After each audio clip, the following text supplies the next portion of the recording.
Yeah, well, it's a spirit of justice where we are rocketing towards the conclusion of this whole affair, this whole game, this whole adventure, this whole tragedy, really. Sorry, the light was being finicky and not cooperative, and I don't want it ruining this moment by distracting me, so I've just held it off so the lighting's a little less desirable, but it's fine.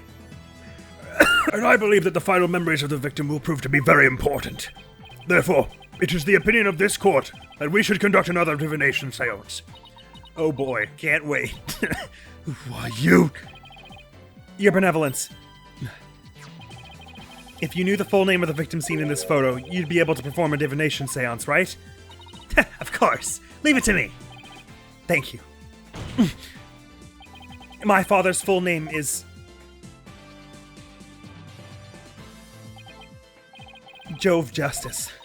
All right. Come on, Rafa. You and us. We and ye shall do this. Now, your benevolence, please commence the divination seance when you are ready. Take it away. O Holy Mother, we hold this divination seance in your name. Let the eyes of everyone here be clear, and our ears be unstopped. O dance of devotion, guide the victim's soul to me, so that we may receive their final memories in the pool of souls.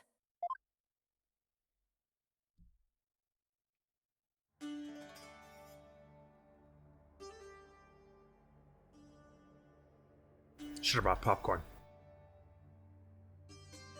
Do I have anything to eat? There's nothing in this room that's edible.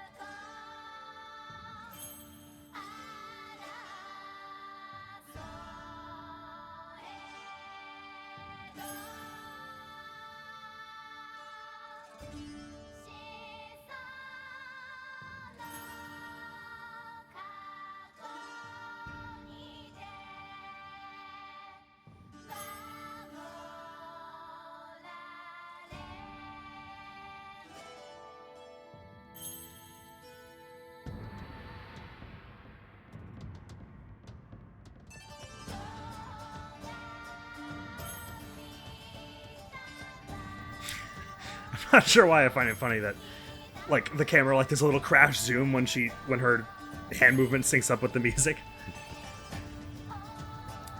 Every time in editing, it's always tickled me. It was rather humorous, rather comical. They're pretty cool, too, but just a little bit funny.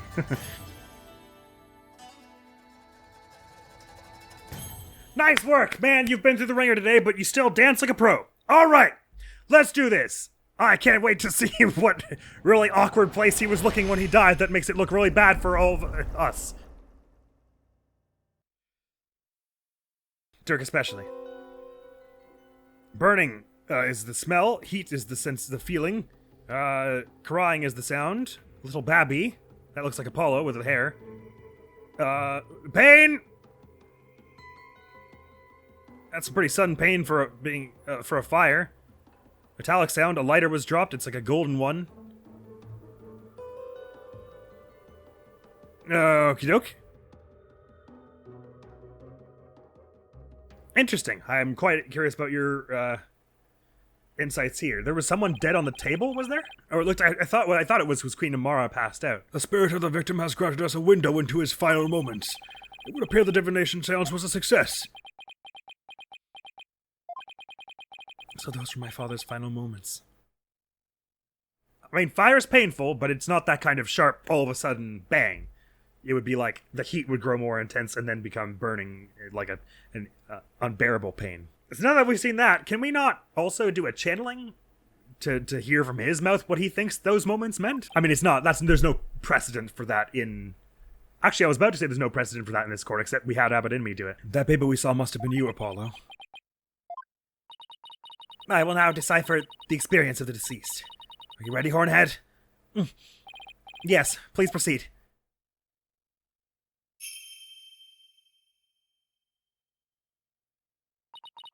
Very well.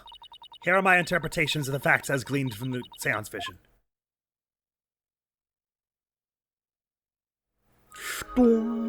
Insight. Rufus, insight. Someone attempted to assassinate Queen Amara by setting her residence ablaze. Hornhead's father happened to stop by and was knocked out by the assassin. Dirk's fingerprints were discovered on the lighter found at the scene of the crime. That is how he was determined to be the assassin. Hornhead's father tried to save his son, but sadly he perished in the attempt. Right, that is everything the deceased experienced in his final moments. My father's final memories. They're right here for everyone to see, but can any of them unlock the truth behind what happened 23 years ago? I didn't see anything glaringly unusual there. There's the unusual... So they said the killer knocked out Apollo's father, and then he died in the fire. So, like, right, I guess. Sorry, there's a lot going on in this scene. I just need to slow down. So we've got a bunch of, like, dishware and stuff. Just in cabinets, that looks normal. There's, we can see the windows are just burning red with the blaze. It looks like a dinner was in progress, sort of, but there's evidence of a scuffle here. It wasn't my imagination. That does look like Queen Amara. Evidence of a scuffle around the table here, with Amara knocked out. It looks like she's already been drugged, perhaps. Forks and stuff. Crying. We assume that's Apollo crying down here. That makes sense. Again, assuming this baby is Apollo, that's just sort of what makes sense. And right as he's maybe about to go try and help Amara, gets hit in the head from behind. Well, we zoom in the head. Gets hit hard from behind anyway. Oh, there's an odd reflection going on there. Showing someone clearly dropping the lighter. I see. That ought to be what we're supposed to point out. I was about to look into everything else of this so deeply and be like, now what does all this mean? But that looks... that's pretty damning, isn't it? Dirk's fingerprints were discovered on the lighter found at the scene of the crime. Right, well, for one thing, we know whomever had the lighter... Whoever dropped the lighter here was wearing gloves. Does that suggest it was someone framing Dirk? Now game! If you're about to tell me that I'm like a second too late on this and I was supposed to present the site earlier, I'm going to be very disappointed in you. I hope you know. Objection! Oh, come on! Fine. I'll show the point where the hand was actually holding the lighter. I thought it made more sense to point it out when the hand had dropped the lighter. But fine! We'll play by your rules, game! I see how it is. Dirk's fingerprints were found on the lighter at the scene of the crime. Objection. What? What do you mean? It wasn't that I was supposed to point at the hand, was it? In light of the fact that Queen Amara was, in truth, still amongst the living, the charge of murder against the accused Urga'id Mari for the attempted assassination 23 years ago will be dropped. However, with regard to the murder of Minister Inga, the defense has failed to invalidate the confession of Prosecutor Mari. Therefore, this court must accept his confession and hand down its verdict. Guilty! Come on, we all know I have the right solve here. Why is it being so finicky? I was under the impression that it didn't matter where in the site you pushed, you just had to push the site in general. That was the whole reason the lantern was a problem, right? Objection! I'm sorry I had that on the wrong dialogue point because it reset it. I know the solve, okay? It's not my fault. Why are you booing me? I'm right. hang on. Objection! Okay, good. Okay, I could have sworn. Hang on! What's this? This is bullshit! Because the whole reason that the lantern one didn't work was because you weren't just... I thought I wasn't just supposed to point at the lantern. I was supposed to point at sight at the right time in the video. So I was supposed to point at the lantern? And it saw me pointing at the lantern and just said, I don't know, the camera could be more on it. But if you wanted me to point specifically at the thing, what? What do you... That's ridiculous. That's just ridiculous. It can't be both. It can't be that I'm supposed to have point at the correct item and have the camera focused on it. If you can see it in the camera view and I can point to it, like it with the lantern, that should work. Oh, game. Now you're a silly bunny, you are. And not the cute kind of silly bunny. Tricks are for kids, or didn't you know? Dirk's fingerprints were discovered on the lighter that was found at the crime scene, however. The hand holding the lighter in the seance vision appears to be gloved. I believe you're right. What could this mean? It calls into question whether the hand in the vision really was Dirk's. If only we can make out the details a little better. Very well. I will attempt to focus a bit more on what the deceased saw. Perhaps that will help refine the seance vision.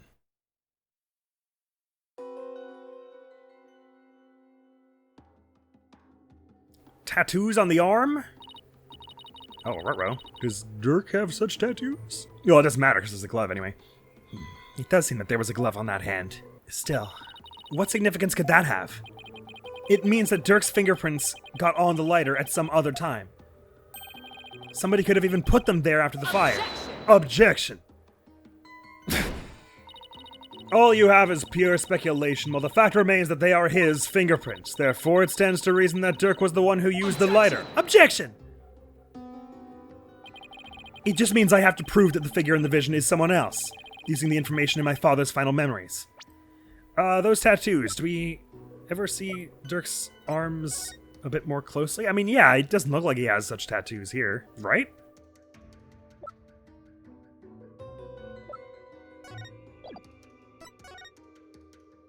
Matter of fact, they looked actually like the cuffs of justice, didn't they? I thought they were tattoos, but maybe not. Either way, it seems I must revise my insights. Someone attempting to assassinate... if someone had put his prints on the lighter after the fact, then we know not to whom it belongs. Hornhead's father tried to save his son, but sadly, that's the same. Okay, she's updated her insights. Time to go over them and see if there are any new inconsistencies to be found. And also to see if there are any new sensations. But they probably would have told me if that was the case. Well, let me just start by seeing if there are any new sensations. Crying. New or revised sensations. Pen!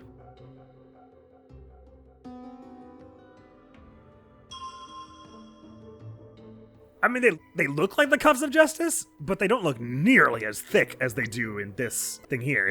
That's like 3 inches, whereas here it's like barely more, unless the gloves are 3 inches thick. Anyway, but I think that's what it's supposed to be, right? Even though it looks nothing like it. Well, you know, it looks very dissimilar in several ways. These are blue, for instance, and the other ones are definitely green. I mean, lighting is different, sure, maybe. And of course, they made a big deal about the cuffs of justice. Sorry, my voice has gotten real wispy at this point. It'll help me do the judge's voice, that's for sure. I haven't recorded anything in like a week and a half, so my voice isn't used to this. Someone attempted to assassinate Queen Amara by setting her residence ablaze. Hornet's father happened to stop by and was knocked down by the assassin. The one that changed was, if someone had put his prints on the lighter after the fact, we know not to whom it belongs. I guess I can just point to the cuffs at this point? Objection! Those are the cuffs of justice. It's definitely Inga. Wait, then this means that the real culprit is... The figure in this vision is clearly not Dirk. The distinctive band around their wrist gives their true identity away. Oh, sorry, it wouldn't be Inga, because Khura'In was the Minister of Justice priorly. That design, it can't be! This will prove just whose hand was captured in the seance vision. Take that! That photo! So you do believe the culprit to be... Justice Minister Inga had cuffs with the exact same pattern on them. You're referring to the cuffs of justice, correct? Yes. I hear they're a traditional part of the Khura'Inese Justice Minister's attire. But what does this tell us? It tells us that the figure in the vision is none other than Khura'In's late Minister of Justice. It's Apollo! Please! Zeus, he was the Justice Minister at that time. Right? Or did he not know that? Maybe only Phoenix knew that. Inga Karkul Khura'In! No, not my father! So he plotted the assassination of the former queen as well as the current one. Justice Minister Inga? So then Dirk's innocent of both charges. The Defiant Dragons. They've been right all along. Hold it! Naita. What you proposed is not possible, Apollo. For back then, Inga Karkul Khura'In was not the Minister of Justice. What? The Justice Minister 23 years ago was... You, Queen Khura'In. What? Oh, right. She served as the Minister of Justice before succeeding the throne. I guess she also prosecuted the assassination attempt 23 years ago as one. Right, I think it was only Phoenix that knew that. Sorry, fair enough, Apollo. Sorry for being so sassy. So then, the figure in this vision is actually... Your Eminence. It's you, isn't it? She doesn't seem too perturbed by this. This is madness! Why would Her Eminence do such a thing? Because she would ascend to the throne. She wanted to usurp the throne from her sister Amara. That's why she tried to assassinate her.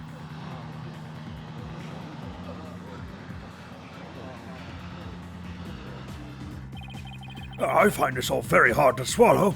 Your Eminence, are you the one responsible for tearing my family apart? And was it you who killed my father? Well, Your Eminence, I'm asking a question.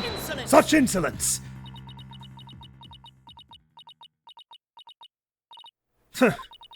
Peasants, always carrying on about things of no import. You do not deny it, then. You concealed the truth and used me for your own designs. Oh, Nayuta, spare me your feeble-minded line of questioning. Even if Dirk were cleared of all charges, it shall still be I who decides Rafa's fate. You do wish for her to be queen someday, do you not? Remember, the child lives only by my good graces. Now, kneel before me and fulfill your end of the bargain by offering me your head! Yeah, but saying this in front of the judge, I mean, they can still order you executed, right? And also, I thought the whole point of you trying to, like, if you could have had us executed at any time just by waving your hand. I thought the whole point of carrying this whole thing out was to disgrace Dirk and his cause, such that the rebellion would be quelled, but that's out the window, so why are you even letting this trial persist at all? What even are you?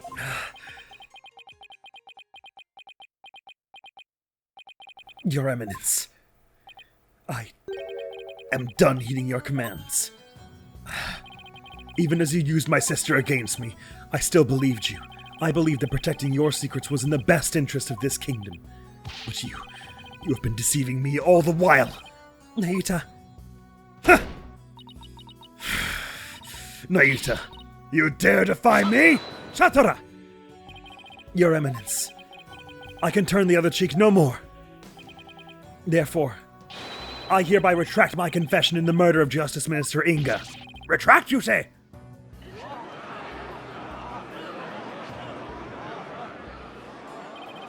Dirk, the final piece of evidence you left behind has released Nayuta from his suffering. And now, he's finally free.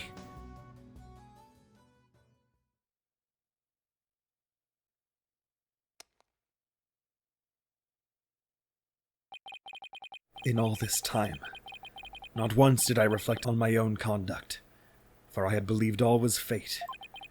Lost in my own sense of resignation, I was unable to wake from my despair. But you, Apollo, you have awakened me with your demonstration of our Father's creed.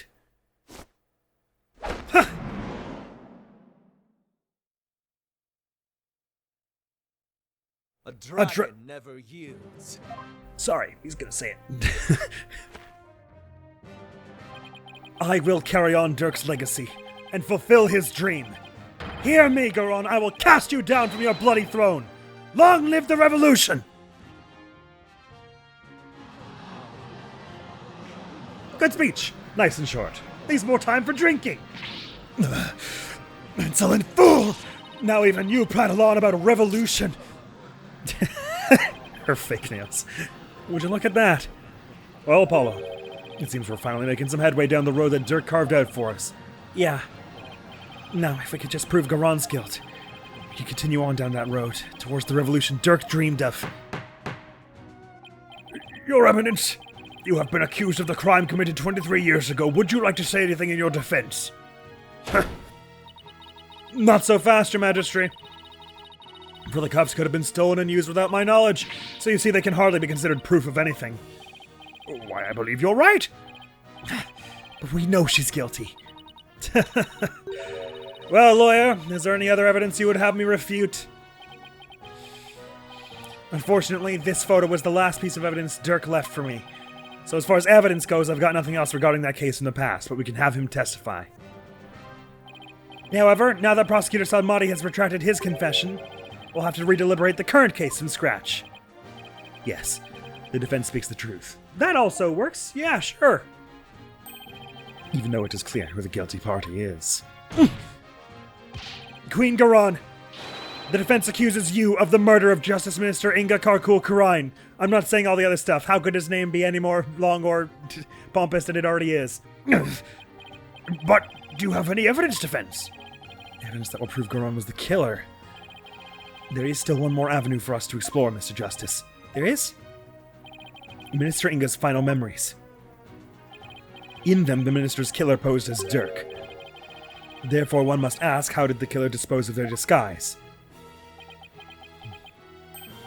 Hey, you're right. A lot of blood would have been spattered onto the killer, so the blood-soaked clothes would have to have been dealt with somehow. If they're still around somewhere, then... Objection! I was wondering what absurd idea you would concoct next. Clothing can be disposed of most anywhere. I doubt you could find them now. Objection. Then you don't know us very well. Your benevolence.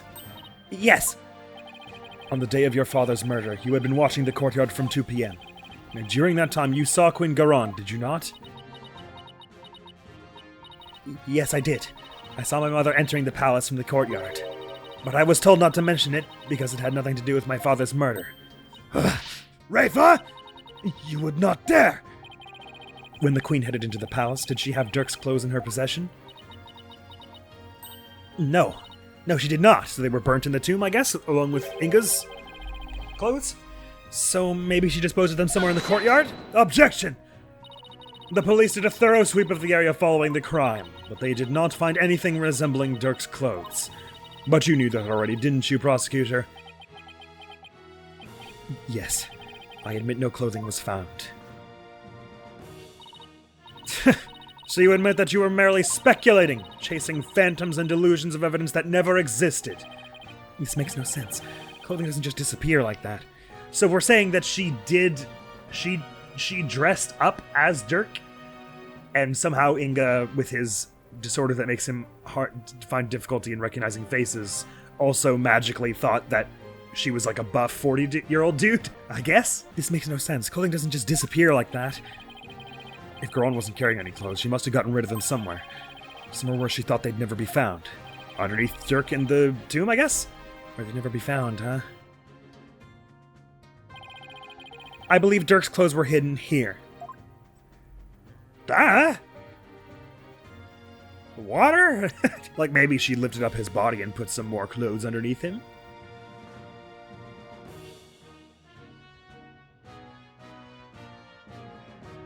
Oh yeah, that has to be, because there are no bullet holes in his clothes here. So these are the clothes that wait. Well, yeah, there are no bullet holes in these clothes, so I guess these are the ones? She dressed Dirk up in? Well, you see, it was in the tomb in the sarcophagus with Dirk, of course. The tomb? You believe the clothing was hidden there? Yes, it's the only place it can be. Very well, where in the tomb do you believe the clothes were hidden? Unless they want us to say the broken statue or something weird. I mean, probably the sarcophagus, though, right? Because his clothes don't have any bullet holes in them? Of course, that makes perfect sense.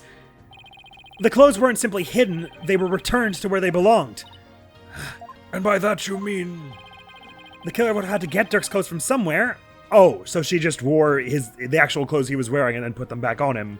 And the fact that there are no bullet holes in these ones is a don't worry about it kind of problem, I guess. Never mind, I was wrong. Sorry. Luckily, they were right there. Yes, of course. At the time of the minister's murder, Dirk's body was already in the sarcophagus, so the killer could have simply borrowed his clothes. Right, before the minister entered the tomb, the killer put on Dirk's clothes, and then hid behind the curtain above the sarcophagus. And after the minister was killed, Dirk's clothes were returned to his body. Objection! So what? This is still all speculation. We know not whether those clothes were actually used in the murder. Therefore, you cannot prove that they are somehow connected to this case. Objection! That's where you're wrong. But I believe you already knew that. These clothes were definitely used during the minister's murder because of this.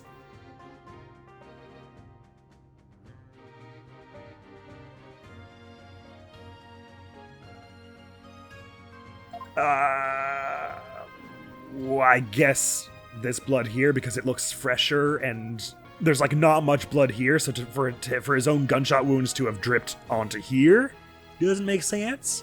I guess what they're saying is this is Dirk's blood, this is Inga's. Take that! The bloodstains on Dirk's chest are no doubt the result of being shot by the minister. I guess the bullet holes are just too small to see. His clothes are otherwise perfectly intact. However, that doesn't explain everything. There's also some blood splatter extending from his left elbow to his abdominal area. I believe this blood spatter came from... Where is that lad? Take that! If the killer wore these clothes during the murder, then the blood spatter must have come from Minister Inga. In this picture, it looks a lot more clearly like these are bullet hole shots 1, 2, 3, and then it says other blood. In the photograph of his corpse, these look like blood spatters rather than blood soaking through his clothes. Anyway, I had the thought it was all Dirk's, but that makes sense. Only one way to be sure, though. Let's get those stains analyzed right away. Indeed, this may be the conclusive evidence we need to prove the Queen's guilt. Objection! You cannot prove it was I who hid those clothes. They could very well have been hidden by a third party. But could they really? I'd say the possibility of someone other than Queen Khura'In hiding the clothes does not exist. Because Inga and you were the only ones who had the key. No, it's just not possible. Your Eminence, I recall you saying the following. The key to Amara's sarcophagus is under the protection of the royal family. My husband and I are the only ones who could open it. Therefore, it would be impossible for some knave to open it.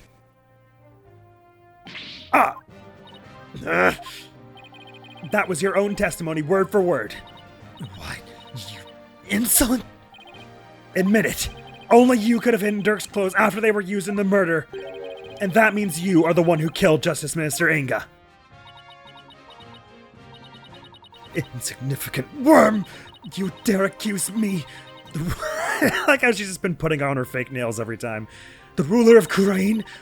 Do not think for one moment that such impudence will... Objection.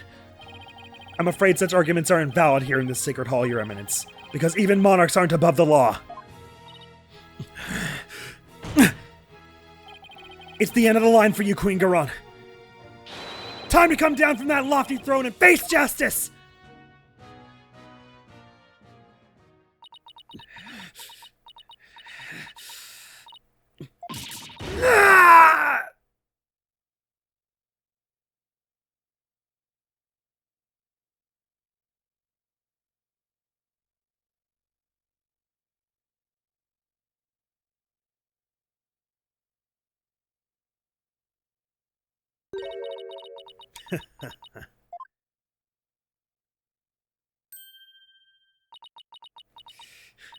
Me? Face justice? Surely you jest. You are in no position to force my hand, lawyer. Oh? Surely you haven't forgotten about the Defense Culpability Act. Those who would support criminals will be deemed just as guilty. In short, should I be convicted of murdering my husband, your dear brother who delivered false testimony in my defense, shall also be found guilty. But he wasn't acting as a defense attorney in that case. That's not what that law means. You ought to know, you wrote it. What? That can't be... Can it? By delivering false testimony in the course of protecting a guilty party, he would certainly be judged by this court for as having supported a criminal. Yeah, but she made the law.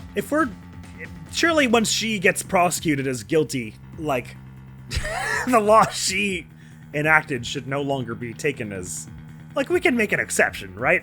How is this even a problem? And the Defense Culpability Act would most definitely come into play. But that law is so broad that anyone can be convicted under it. When it comes to the DC Act, even I am conflicted, and yet as it currently stands, it is the law of the land. And as you said earlier, no one is above the law. Of all the absurd things I've seen, this law really takes the cake. Now what? What can we even do at this point? You need not look so forlorn.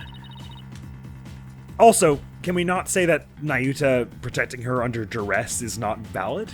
Dirk has been cleared of all charges, so let us leave all thoughts of the real killer and revolution in the past, where it belongs. She wants us to just let her off scot-free? And yet, I don't see any other choice. Shatura! Nayuta's not gonna have it. We cannot yield to her here, Apollo.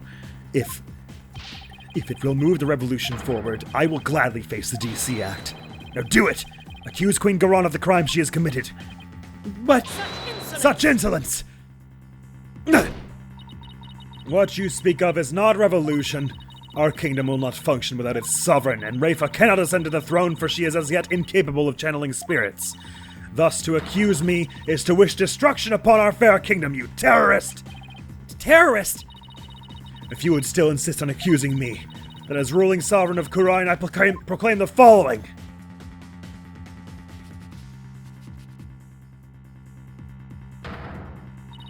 All who imperil the crown, no matter the reason, shall be subject to immediate execution upon the Queen's orders.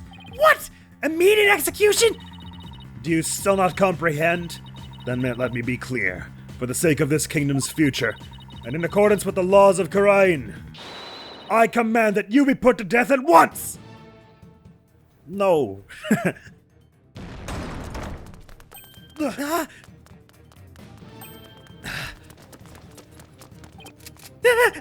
What the?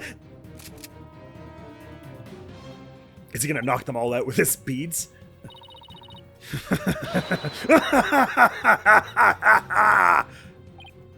Isn't this going a bit too far? Why is the Khura'In Royal Guard? They were on standby in case of an attack by... Why is she even talking now? We're supposed to be put to death. Why doesn't she just order them to shoot us? They were on standby in case of an attack by foolishly optimistic terrorists. Now, if you would continue to oppose me, the very embodiment of the law, then under my regal authority you shall all be put to death. Objection! Objection! Oh, come on! This is insane, even for you! You can't possibly get away with something like this! This is a court of law! You can't just order her execution without due process! Hold it! Now look, Apollo, truth and due process are certainly important, but so is your life. So think before you speak again. But...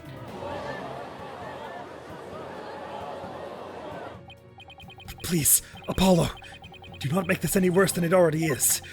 I cannot lose you to the Twilight Realm too. What am I supposed to do?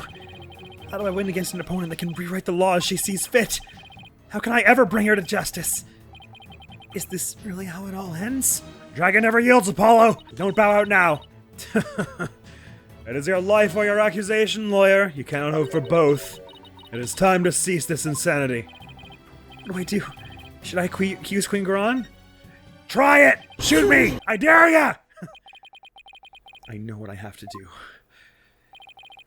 Mr. Wright, you know that saying you're constantly reminding me and Athena of?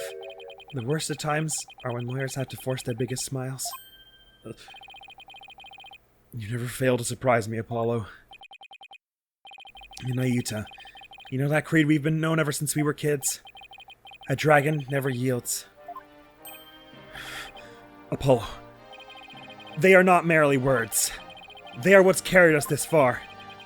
So now it's time to honor these words and the memories of the ones who gave them to us. I couldn't agree with you more, Apollo. Those words are more important to me than you know. And if there's any time to remember them, it's now. I got full body goosebumps. It would seem, Apollo, that not one but two auspicious creatures dwell deep within you. A fierce dragon and a virtuous phoenix that shall scatter the clouds hiding the heavens. I shall join you in your death-defying bluff. I think I finally understand what those words really mean, and the resolve they embody.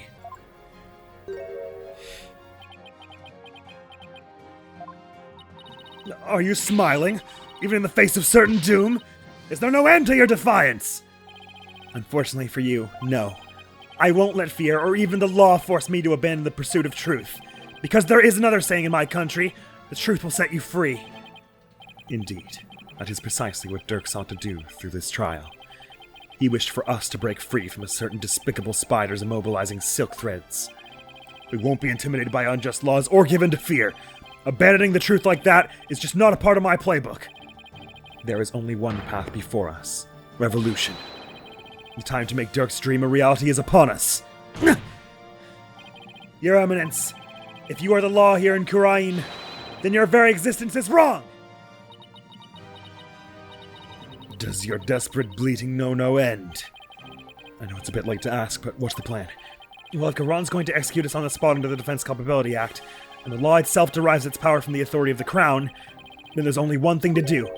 We dethrone her, right here, right now. Alright, but how?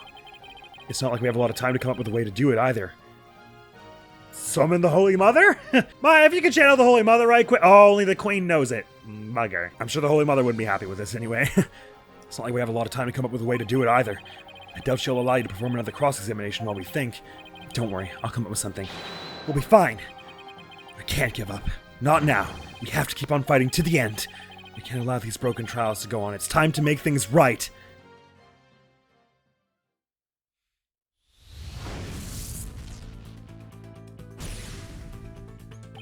If I accuse Khura'In, Naruto will be subject to the Defense Culpability Act, which means he'll be put to death in accordance with the law. So the only way out of this is to dethrone Khura'In right now. Could this be the key to dethroning Khura'In?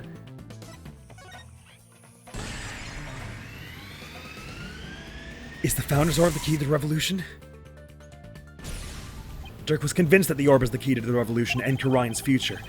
In light of Khura'In's obsession with the Orb, it makes a large amount of sense. She probably doesn't want anyone using it to gain spiritual powers and rights to the throne. Inga definitely tried to do just that, but that's where it starts to fall apart. Inga couldn't have channeled the Founder even after abducting Miss Faye. After all, he didn't know the Founder's name. Inga didn't know the Founder's name.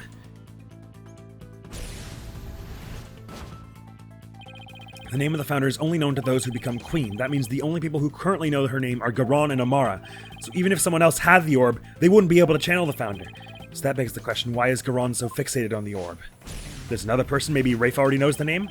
Okay, let's not overthink this. Khura'In is obsessed with the Orb because... Wait, I don't know. She wants to clear her name? She wants to clear her name? No, it's a little too late for that. Besides, she doesn't strike me as someone who'd think that's even necessary. I better think of a different reason. It's a national treasure. Okay. She can't channel spirits. I thought I mean, that makes sense, but you said to not overthink it, and that is overthinking it. To me, that's like the most thinky solution to that. Khura'In wants spiritual power because she doesn't know how to channel, I see. Could it be? It's hard to believe, but... if she wants spiritual power, does that mean Khura'In can't channel spirits? That would explain why she had Amara perform the rite of channeling. Okay, I would have never guessed that. I could have sworn they said that Nana was hanging around at the exact same time that Khura'In was channeling. Doing the rite of channeling. Like, I thought they said that was a normal occurrence, that Nana would, like, wait outside with the attendants. And I thought Rafe even said she saw... It doesn't matter. Is that why she let Amara live? To stand in for her when the time came to channel spirits? It would make sense as to why she got all panicked when we said... So you wouldn't be able to channel Amara if she wasn't dead earlier. So if Khura'In can't channel spirits, she'd have no claim to the throne. I mean, all three of those were probably true. Khura'In has no claim to the throne. Khura'In's Defense Culpability Act was established under the Crown's authority, but if she has no claim to the throne, then the DC Act would become null and void. No, not just the DC Act, all of the insane laws she's enacted would be swept away in one fell swoop. Is that how that works? I mean, okay, sure. It makes sense that that's how it would work, but I don't know. You claim the authority of the Crown? You of all people? That's a good one. Have you truly lost it, lawyer? Indeed, I would have the defense explain himself at once. It's easy, Your Magistry. Why is Queen Khura'In so obsessed with the Founder's Orb? Why did she let Queen Amara live? And why was she having her mercifulness perform the rite of channeling in her place? The answers to these three questions point to a single conclusion. A fact that will shake this kingdom to its very core! I still do not follow, Apollo. Your Eminence, I have just one question for you, and please be honest. You can't actually channel spirits, can you? What? You believe the Queen is not capable of communing with the dead? The defense will explain himself at once. In Khura'In, the ability to channel spirits is an absolute requirement for a would-be queen, but Your Eminence, if you were incapable of doing that, then you'd have no claim to the throne. Not only that, but every law you've passed would be rendered null and void. And you, the Khura'In Royal Guard! You seem to be rather enamored with the Queen's supposed spiritual power, but what if she had none? What if she were just an ordinary person, a pretender to the throne? That's crazy talk. Impossible! Everyone knows only spirit mediums can become queen! Objection. Such blasphemy! On what grounds do you make such a defamatory claim? Queen Khura'In, if you think I'm just out to defame you, then prove it! Prove it using this piece of evidence you want so badly! Take that!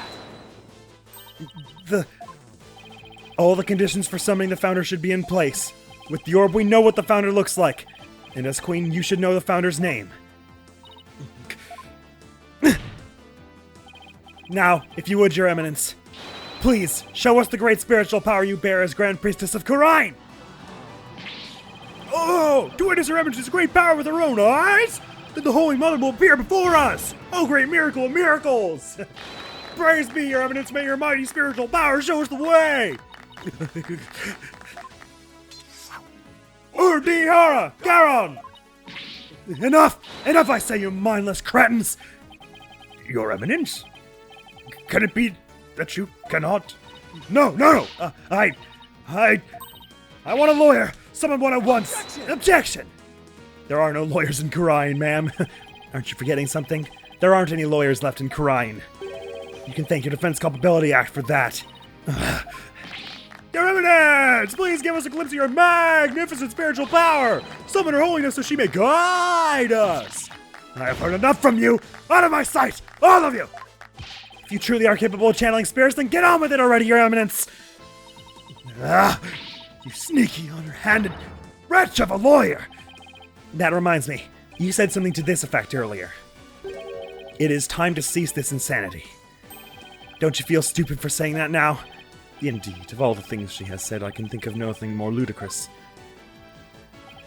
Apollo, teach this deceitful, putrid queen a lesson she won't soon forget. Gladly, because it really is time to cease this insanity. Khura'In! Your reign of terror ends here! Ah!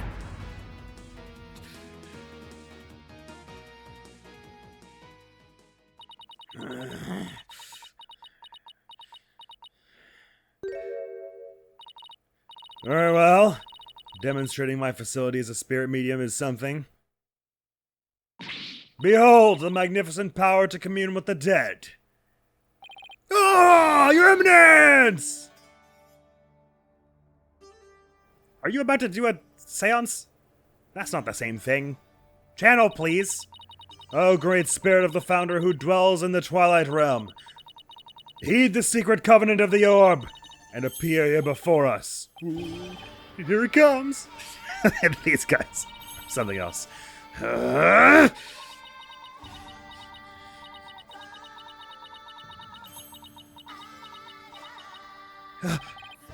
What's wrong? Are you not feeling well? Oh, spirit of the founder, grace us with your presence. The time is now, I beseech you. Appear before us. Heed my call, founder, please.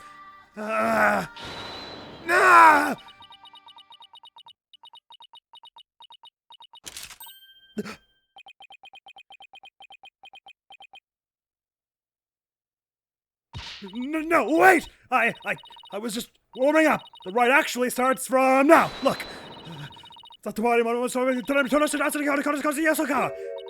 Holy!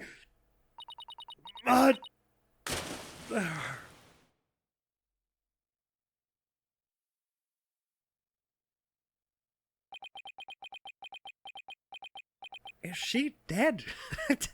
Did she just die of evilness? Anyway, let's get a digger in here to scoop up that body and get it out of here. Prosecutor Salmari, how is her eminence? It seems she now believes that she herself is the Holy Mother. I see. But her attempted spirit channeling failed, did it not? Sadly, she seems unable to accept the facts. I fear it will be quite a challenge to question her later. And what, if I may ask, was her motive? I understand that she killed Minister Inga in order to prevent his coup d'etat, but what of her attempt to assassinate Queen Amara 23 years ago? Just wanted to be queen? I don't know. To become queen herself? Maybe she just craved power and attention. It's my best guess. She likely developed a psychological complex from her inability to channel spirits. That is why she kept Queen Amara alive to perform the rite of channeling for her. In that way, it would seem as if she had great spiritual power. Great spiritual power. In short, she built a cult of personality upon fear and lies. Then again, do not all tyrants? Well, yeah, but she did so for the fawning attention of her little guard, so I assume... basically, as Apollo said. So then she never really intended to kill Amara, huh? What I don't understand is why Queen Amara even listened to Khura'In in the first place, especially 14 years ago, before Rafa was being held hostage.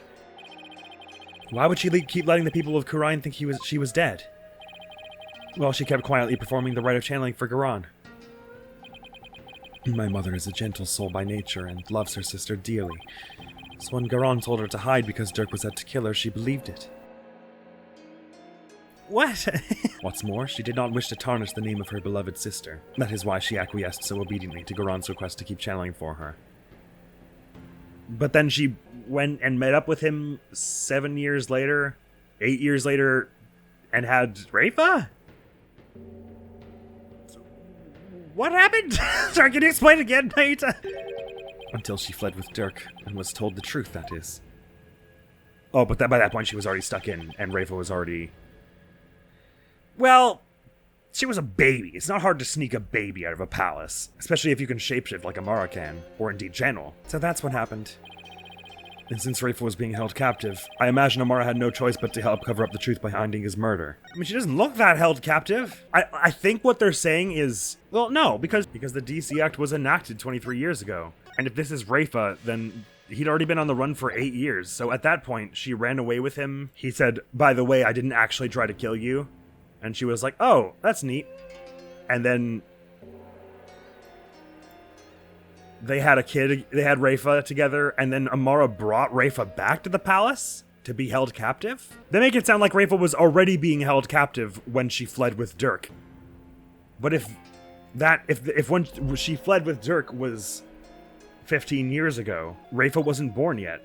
So that means they had Rafa together only after he told her he was innocent, in which case, why would she ever bring her back to the palace, knowing that she would be held hostage?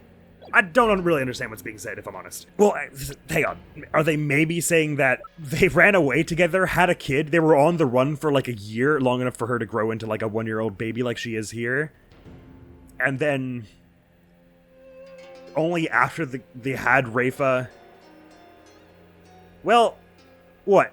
And then Dirk still didn't say anything, and then Amara went back to the palace, and then she ran away a third or second time, at which point Dirk said he was in, like, I don't understand how the timeline allows for her running away with Dirk, having Rafa, and then Dirk not being able to say, I'm innocent, Rafa will be in danger if you bring her back, before she brings Rafa back.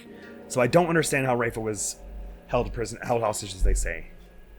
I must be confusing the timeline of events here. I get this one says, our initial theory was that this was 23 years ago, but that was because we were assuming this was Naita, and we've since deeply suggested it's Rafa. And I still don't really understand, this is kind of off the beaten path, but why Inga was waiting around in the Holy Tomb when he did not have a hostage with which to bargain. Just seems like a dangerous and stupid thing to do. So there's a lot of mystery still for me here. I imagine Amara had no choice but to help cover up the truth behind his murder.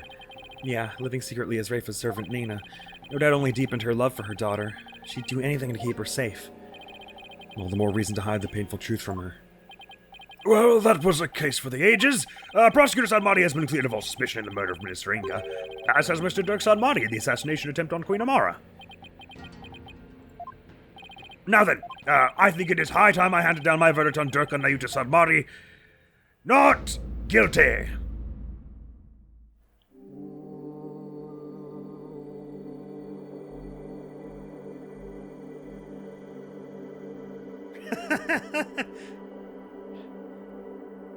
This little butterfly.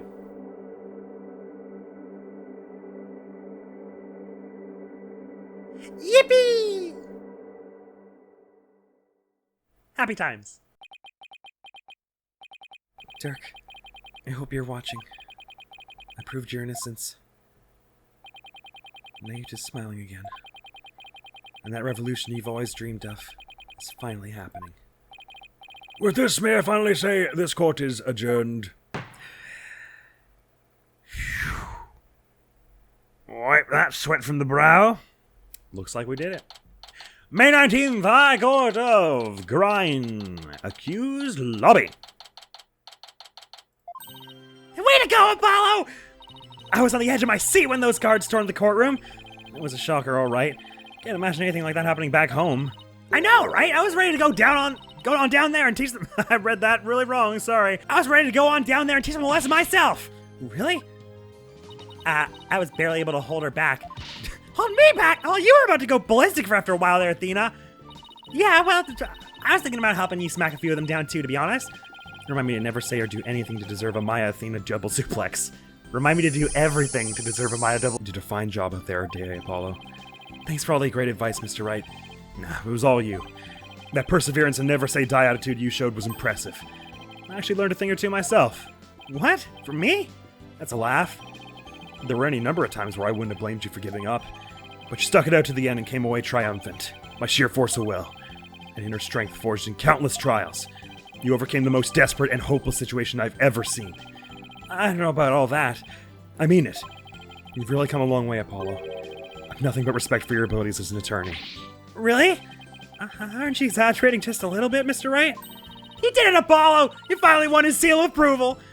But what about me, Nick? My channeling's come a long way, too. After all, I was deemed worthy enough to be used in 2 major crimes already. Yeah, and 2 major chances for me to become someone for you to channel next. Honestly, I couldn't have done this without the support of each and every person here. Mr. Wright, Athena, Nayuta, and of course, Dirk. That was pretty cool, Polly! Trucy! Trucy! What are you doing here? Oh, anyone can get on a plane. You don't have to be a certain age or anything. It's magic! I'm afraid she employed the old let's stow away in Mr. Edgeworth's suitcase trick. What? Though it certainly explained why my suitcase was so heavy. Tell me you at least noticed it was heavier than usual. Trucy? Do you even have a passport? My magic panties are an extra-dimensional space. It's like I'm in a universe in there. I can produce a passport at the drop of my hat. Right. Maybe some things in this world are best left a mystery. Yeah, I'm a lawyer. You shouldn't tell me you don't have one. Hornet! Barbed head! I am forever in your debt for what you've accomplished in this Hall of Justice. Without your presence, I may have never changed as I have this day. It's pathetic, I know. That's where you're wrong, your benevolence. It was you who changed yourself. Only you could choose to defy Khura'In, and that decision was yours and yours alone. That's right. All we did was present you with an opportunity, and you made use of it with gusto. This victory is yours, your benevolence. You should be proud of yourself. I see. So, I am worthy of my title after all. I shall work to heal our kingdom so that it may know peace and prosperity once more. Did you sure bounce back quick? So, your benevolence, I take it you learned the truth of your origins? Origins? That you're the daughter of Dirk and Queen Amara. Yes, my mother, Her Eminence told me. She said it was a part of my disciplining. If you can call it that. It sounds more like blackmail. Keep quiet or I'll tell everyone you're the daughter of a criminal. My mother was so insufferable. Or should I say, my former mother. Sounds like there was no love lost there. I thought she had a bit of affection for her earlier on. Rafa for her, not the other way around. She was always more fond of her father. But you cleared Dirk's name. My true father will no longer be known as a criminal. Oh, Dirk, yeah, true father. Sorry, yep. Therefore, I have nothing more to fear. So what's next for the Kingdom of Khura'In? You lost your queen, so... Her benevolence, Princess Rafa, will ascend to the throne. Nayuta, but she can't channel spirits yet, right? Indeed, which is why I will act as regent on her behalf. Until the day she comes into her own. Can you channel spirits? Yes, your help will be greatly appreciated, Prosecutor Sud... Big... Buh?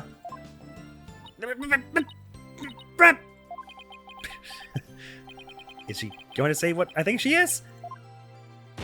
What are you looking at, you horn-headed nincompoop? Ouch! In any event, I'll be assisted by Nayuta and Queen Amara for the time being. Queen Amara? Our country offers counsel to the rulers of neighboring kingdoms through channeling. Those were hard words to say. It is a duty I intend to fulfill myself one day. But for now, I will have Queen Amara assist me in that capacity. Right. So then, she's gonna be alright. Yes, it seems the bullet went straight through her without doing any serious damage. That's a relief. Where did it end up?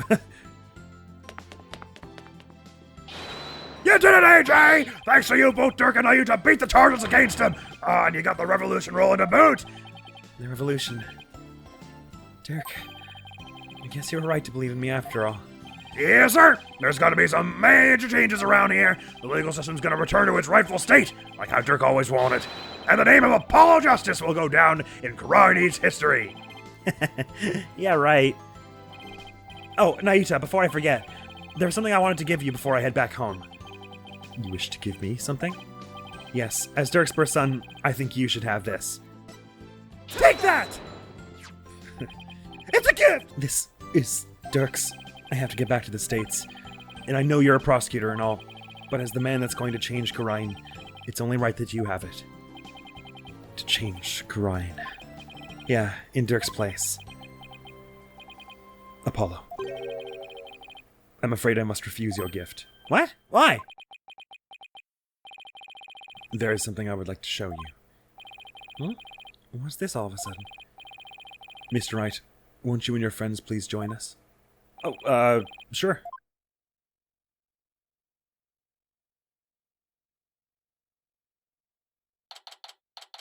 May 19th, former Sodomati law offices. So why'd you bring us here, Nayuta? Check out this spider, it's huge. Apollo, I want you to stay here in Khura'In. What? But why? We have lost our queen and our kingdom stands at a crossroads. Most of all, we will need to rebuild our entire legal system. Naturally, that includes the reintroduction of lawyers to the court. Wait, you're not asking me to... Yes, I want you to take over this law office. With you as a lawyer and me as a prosecutor, we shall rebuild Khura'In's legal system from the ground up. You want me to help you rebuild the legal system? That's a lot to take in. Apollo, I cannot do this without you. As a lawyer, you are Dirk's spiritual heir, and having studied in America, your legal knowledge will be indispensable. This is way out of my league.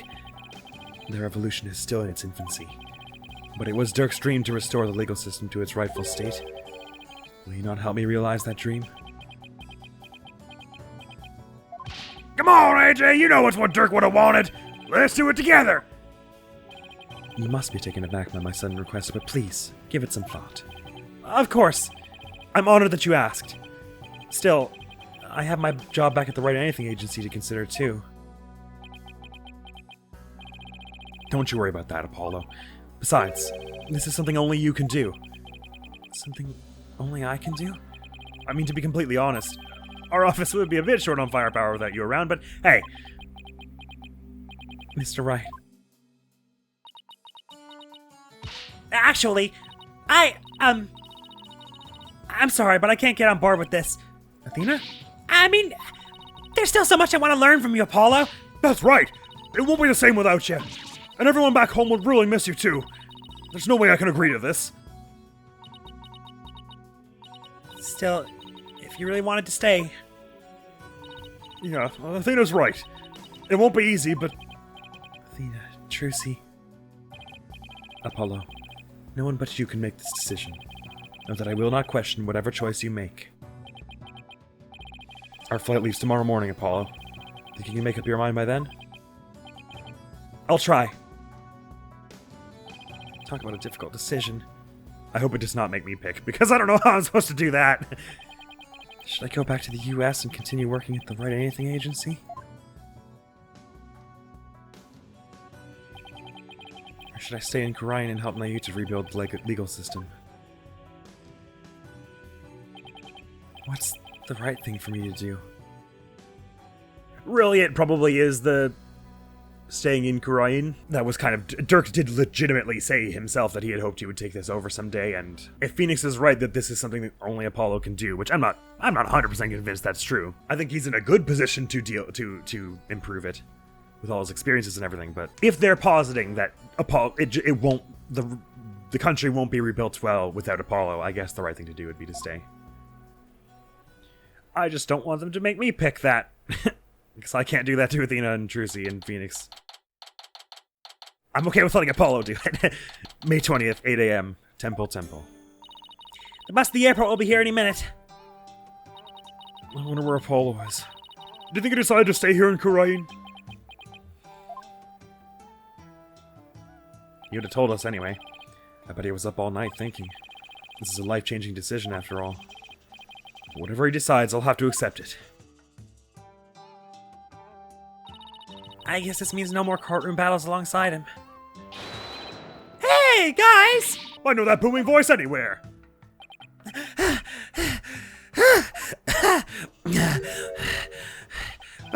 I made it. Apollo, you're here. Does this mean you're coming home with us? Well, about that. Mr. Wright. Yes? I've made up my mind. Here it is. The moment of truth. I still have so many things to learn from you. But I've decided to stay in Khura'In. You're staying? But I feel like I have to pick up where Dirk left off. I can't let his sacrifice go to waste. I see. Plus, I want to teach others everything you've taught me about being a lawyer, Mr. Wright. Apollo. Dirk's roadmap for the future, and your teachings. I believe that these two things will save the people of this kingdom from further unrest. I want to do this. No, I have to do this! Apollo. I've never felt prouder. Proud to have had such an amazing attorney working under me. But, someday, I'll return to the U.S. Once the new legal system here is firmly in place, I'll be back. Scout's honor! will we really see you again, Apollo? You bet. Not that I have any idea how long it'll be. But I promise you this, everyone. I'll keep on learning and growing, and I'll come back to the U.S. an even better lawyer. So don't you forget about me. Of course we won't, Apollo. There will always be a spot waiting for you back at the office. In the meantime, we'll be rooting for you. So knock 'em dead. You got it, Mr. Wright. I'm gonna miss you, Polly. But if this is it, then I'm gonna support your choice all the way. Thanks, Trucy. Good luck with your magic act. I know you'll do Troop Grammar proud. I'll be cheering for you too, Apollo. But don't think you're the only one with room to grow. The next time we meet, you probably won't even recognize me. In other words, game on? You bet. And I'm gonna win. I'm gonna miss you too, Apollo. But I can't wait to see where your new adventure will take you. Well, there's our bus. I guess this is it, Apollo. I'll never forget everything you've done for me, Mr. Wright. I don't know how I'll ever repay you. Here's to seeing you back in the U.S. again someday. Until then, you know where to find me. Bye, Apollo. The legacy of those who came before us.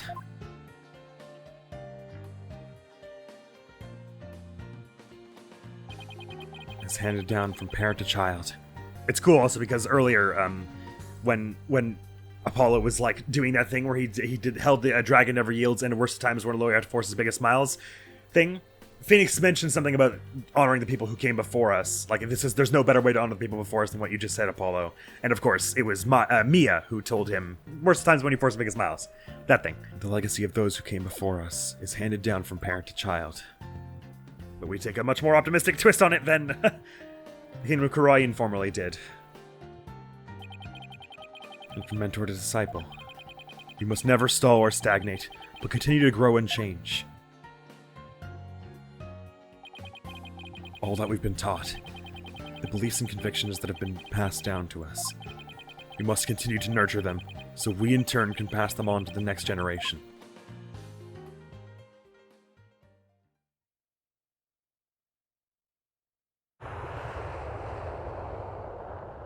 Are you really sure you're okay with him staying, boss? Uh-huh. I always figured he'd leave the nest someday.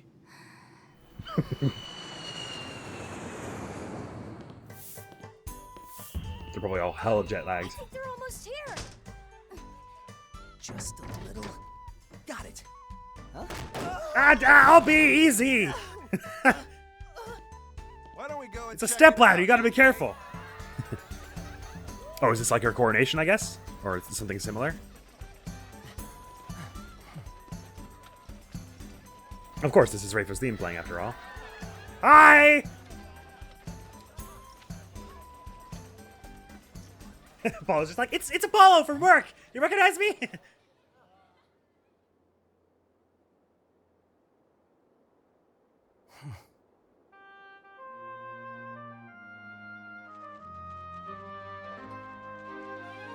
Did everyone stop to look at the little Minamon butterfly? Wicked. I still don't know how they never found the insurgency was hiding out in those law offices. I mean, it's like, it's not even like, it's like in the city.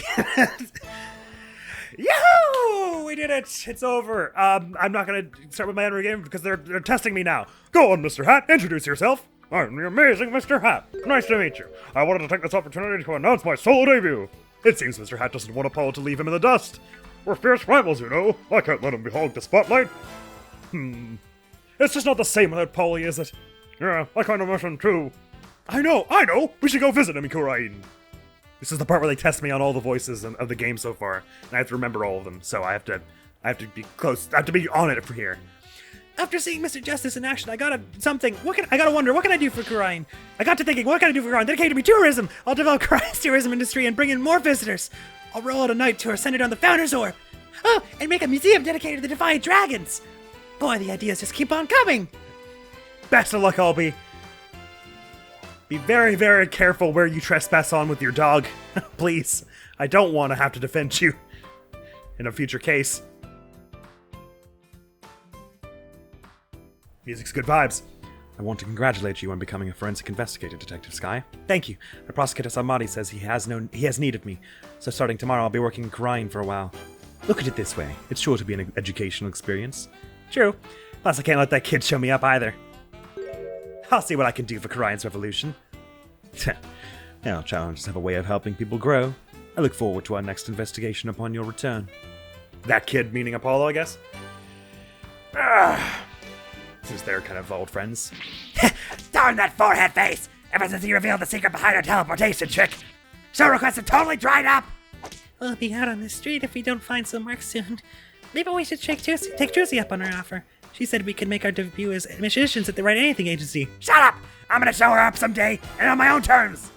Nothing fires you up like a bitter rivalry. Bye, Bonnie! I love you! Glad to see those two are doing all right, though. They're not taking the whole being accomplice to murder thing too hard, which was the foremost concern at my mind, if I'm honest, during this whole game. Khura'In is just like this child is right now, full of life and limitless possibilities. I have faith that Dirk and my darling Taras will watch over. Have no fear. We'll see Dirk's legacy through to the end. And just for Junior there, here's a secret to being a man among men. Bold, the dash pose! Wah, wah! Oh, sorry. Oh, wah, wah! Looks like Little Vita is saying it's out to... Come on, little guy, don't be shy. Sorry, the text scrolls a lot faster in these credits than some of the other ones. But... I was gonna say we're nearing the end of it now, but that was only like the second case, wasn't it? I've been pulling double duty ever since Apollo left, but that's okay. I'm gonna make Simon recognize me for the awesome layer that I am. She's cracking airboats with it. I can do it, and I will. Mr. Wright will be calling me his right-hand woman before you know it. Let's do this. Let's indeed. I'm starting to think what character we have to see some characters from. Well, maybe we do. We have to see some characters from the Noodles case. You'd hope they'd be at least. Oh, there we go. Bucky, how dare you deliver my order in such a sorry state? Don't be bad, Simon. There was a huge party about it, but it still tastes fine. Here, try some. You great big pillock, I just lost my appetite because of you. It's hard to find good help these days. Wouldn't you say, old chum? Sorry? What? Who? What? Huh? Why are we saying this in a defendant lobby? Anyhow, I figured we'd be seeing you again. That trial the other day really inspired me. I've even created a Rokugo routine based on Shisho's case. It's a mystery story that'll keep flipping the audience's thinkings on its head. It's called The Stereo Noodle. You're giving away too much in the title. Keeping the Tornado School going is our way of paying penance and repaying our debt to Shisha. And that includes Rokugo training for that kid, Owen. Owen? Wait, which Owen? Owen? Oh, right. His other, the fourth, right. Of course. Why did I forget who Owen was, when it was like essential, the name itself was a central part of that case. With my newfound mobility, even ancient ruins and their fancy-smancy Tomb Raider traps are no match for me! Fire! The university where my father worked is letting me help with a dig. One day, I'll discover an unknown ancient civilization and dedicate it to him. I'll also be going on a dig in Khura'In soon. That private justice had better not be slacking off. That's nice to hear she's already got some work. I'm sure with her drone skills, she'd be an asset in archaeology. Getting to little hard to excavate ruins that no one else could. I'm gonna be super busy now that I'm the head of the Fae clan. Oh, you actually made it. Nice. Don't worry, Misty Maya. I'll do whatever I can to help. Thanks, Pearly. Our first order of business will be to revolutionize Khura'In Village. Oh, I have an idea. How about opening a store where we can buy new outfits like the city girls wear? Wow, look who's all grown up now. But I think there are a few more pressing matters to take care of first. Yeah, you're right. I guess it'll be a while before I get my revolutionary makeover. Anyway, good to hear that Army's got some future ahead of her as well.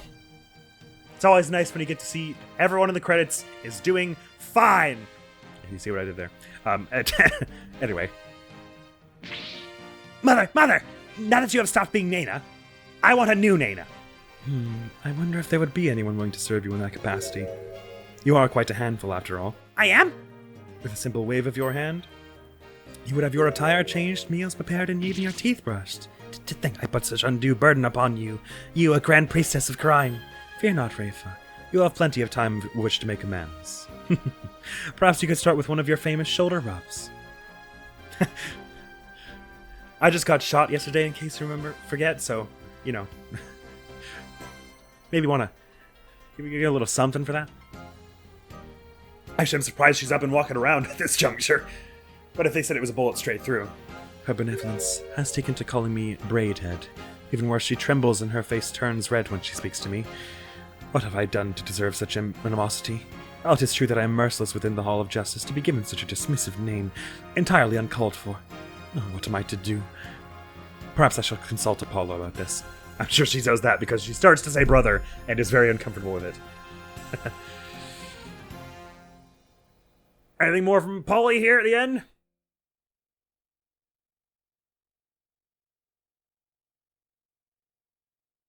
For Phoenix. How is he doing, Mr. Wright? Great! He's a respectable lawyer in his own right. Oh, is it Lemuel, I guess.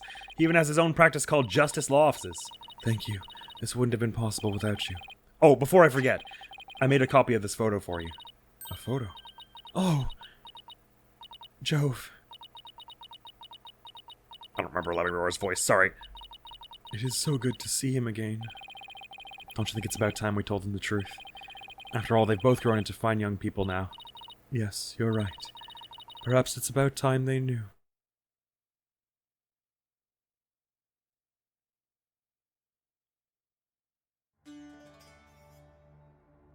Oh, that's all right. I thought they were going to get into that a little more, but there you go. I'm going to let the rest of the credits play out before I get into my endgame review type dealio, because I don't want to... I want to think carefully about all my words and all, but, let me start by saying, I did like the game. I did like it. It was an Ace Attorney game, and I like all of them, it would seem, so far.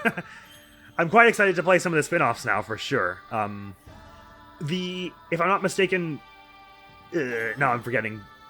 Miles Edgeworth 1 and 2 came out before this game, and Greatest Attorney 1 came out before this game, but... Hi, Bonnie. Greatest Attorney 2 was after this game, right? So the Greatest Attorney 2 is the most recent, like, proper entry that wasn't just a remake, I suppose. Not that that matters much, but I don't know.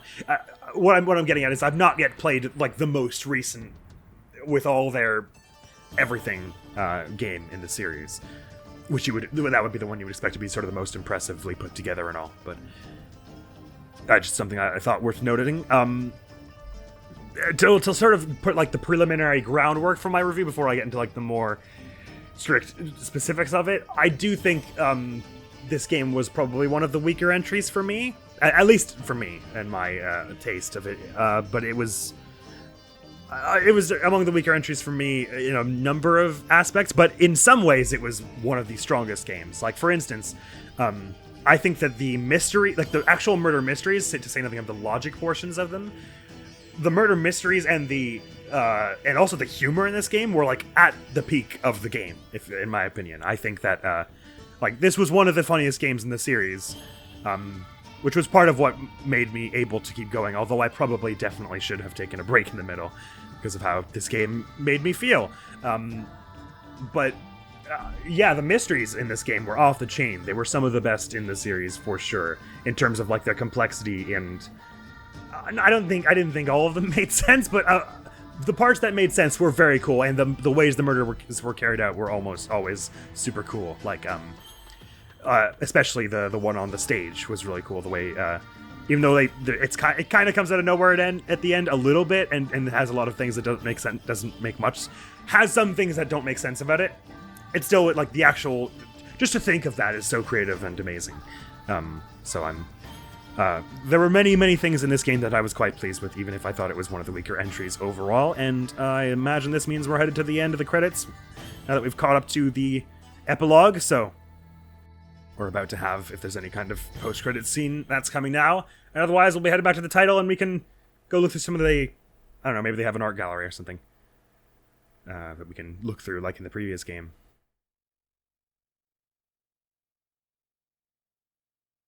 Dear Mr. Wright, I can't believe it's already been a few months since I decided to... sorry, I haven't... much.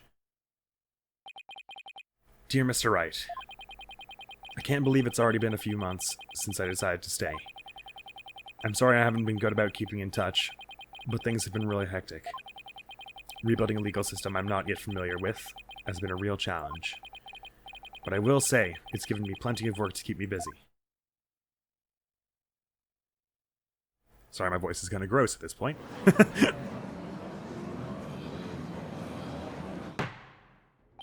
Have you not given the autopsy report even a cursory glance, Mr. Justice? It's just, I have 15 clients on my plate right now, though I probably shouldn't have accepted all 15 at the same time. Satura! Oh, please. Are you going to help me rebuild Khura'in's legal system or not? If you are, we need to move through this case backlog faster. Yeah, I know, but, Besides, those 15 are only the beginning. There are 10 more awaiting your services. Huh? I too have friends and acquaintances seeking legal representation, and being that you are the only lawyer in the country, I told them to contact you. I estimated it will only add about 16 clients to your caseload. Huh? Now wait just 1 minute. I've been handing out advertisements for your new office. They read, from legal advice to investigating extramarital affairs, even yak milking. For a limited time only, these services and more are free down at Justice Law offices. I have already received requests from 380 new clients. I'm gonna have to say something, aren't I? Get my mouse in the preparatory objection position. I trust you did your Cords of Steel exercises this morning. Well, go on. There's no need to hold back. Now that you mention it, we have yet to hear you shout today. We should be laughing and discussing this while people's lives are on the line in this court case. Yes, and I have grown quite drowsy from these tedious proceedings. I could use a loud something to wake me up. Do not disappoint me, Hornhead. Come on, Apollo. There's really only one thing to say at a time like this. It's a word I've said countless times in my career, but one I'll never tire of. Objection! Good man yourself. Yay. Case 5! Episode 5, Turnabout Revolution. End. It's over. We did it.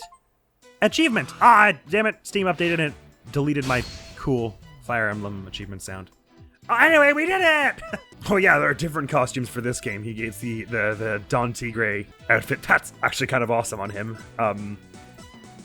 Damn, he's shredded. He gets an outfit not unlike the one he and Clay Terran had as their school outfit. It looks banging on him.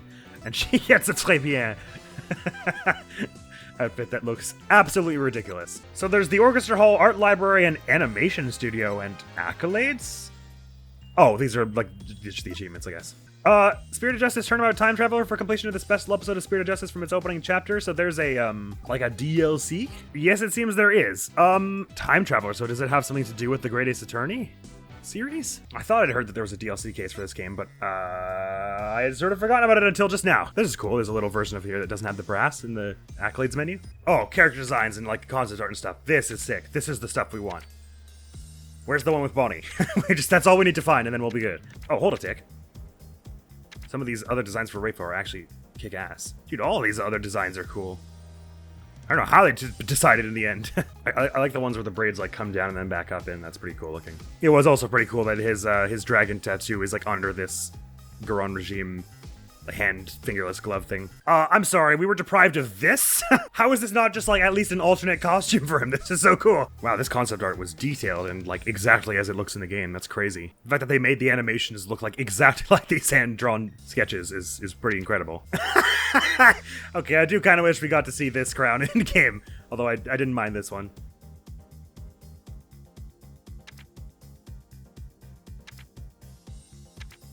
It's her! It's her, we found her. I love you, miss. Please take me backstage and fold me like a pretty dress.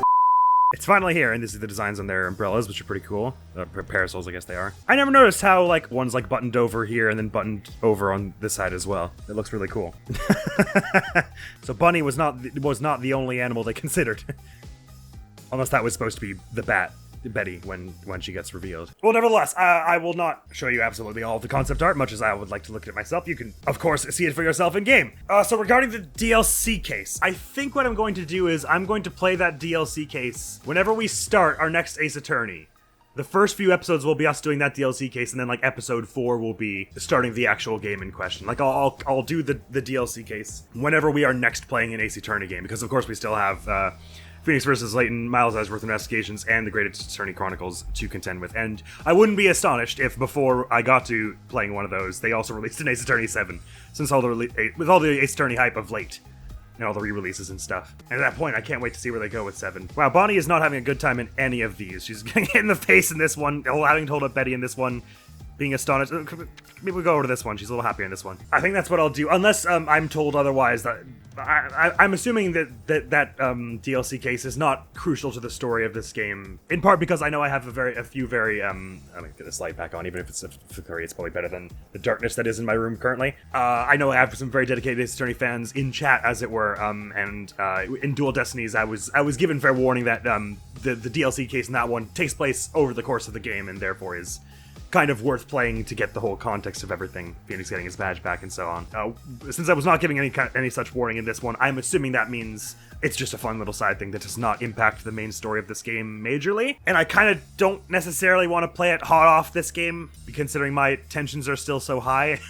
I want to give myself a chance to breathe after this game's conclusion with respect to Ace Attorney, so until the next time Ace Attorney is played, at which point I will remind me if I forget, but I'll try and play the DLC at that point. That feels fair to me.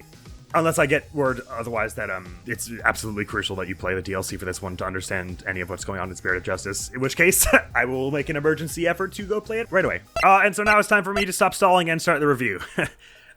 So the thing that I need to say first, basically, is that I understand that I was being unfair on this game, in some respects. In some respects, I think it was just bunch of poppycock, but to perhaps overshare a little bit and get a bit real, and this is maybe a bit intense, so feel free to skip past this or click away or whatever you need to. I came into this game, I think, with the wrong expectations, for one of a few reasons, chief among them. April 2023 was the worst month of my life. It was the darkest point I have ever been in my life, period, without a question.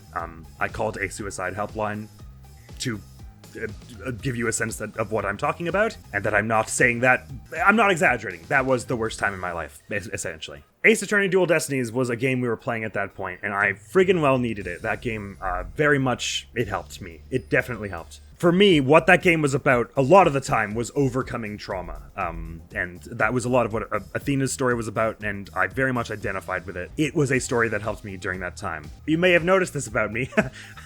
I turned to fiction in times of struggle. If you know anything about me, you probably already knew that. So when I say that this game series has helped me, and it's helped me through of course, I've never experienced anything like that ordeal in the past prior to that or since, but this game helped me through hard times in other events as well. This game series on the whole, I mean. So when I say that this game is important to me and helped me, I mean that most vehemently. And I think perhaps because of my experience in that time and how that game helped me through that, I don't want to say I gave it more credit than it deserved, because that's not exactly what I mean, but I mean that my takeaway from it was I had such a strong emotional response to that. I'm not sure if I mentioned it at the time, because I probably didn't really want to talk about it, and still sort of don't.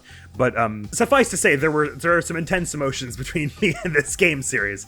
So when I came into this game, it being the first game I played since Dual Destinies, my view on the series was, because that wasn't actually all that long ago even, my view in the series was still kind of that euphoric, like, this game makes me feel good, it makes me feel hope for society and humanity and myself. And I was maybe expecting a bit too much of that same kind of vibe going into this game. And I think this game is a lot more about wallowing in trauma. At least that's how it came across to me. There's a lot of anger in this game's writing. Almost every case has some character that is just burning with hatred and wants to see someone else fall. In a way that most of the Ace Attorney games usually don't. Usually it's just someone who's an idiot and is selfish, or was put in a hard position and made a hard choice. That, coupled with the fact that, at least for my money, I didn't really feel like the writing was all the way consistent with what I knew of the characters of Apollo, Athena, Phoenix, and Maya. Apollo, who is otherwise very down-to-earth and level-headed, I felt like he had a lot of moments in this game where they would just have him say weird, like,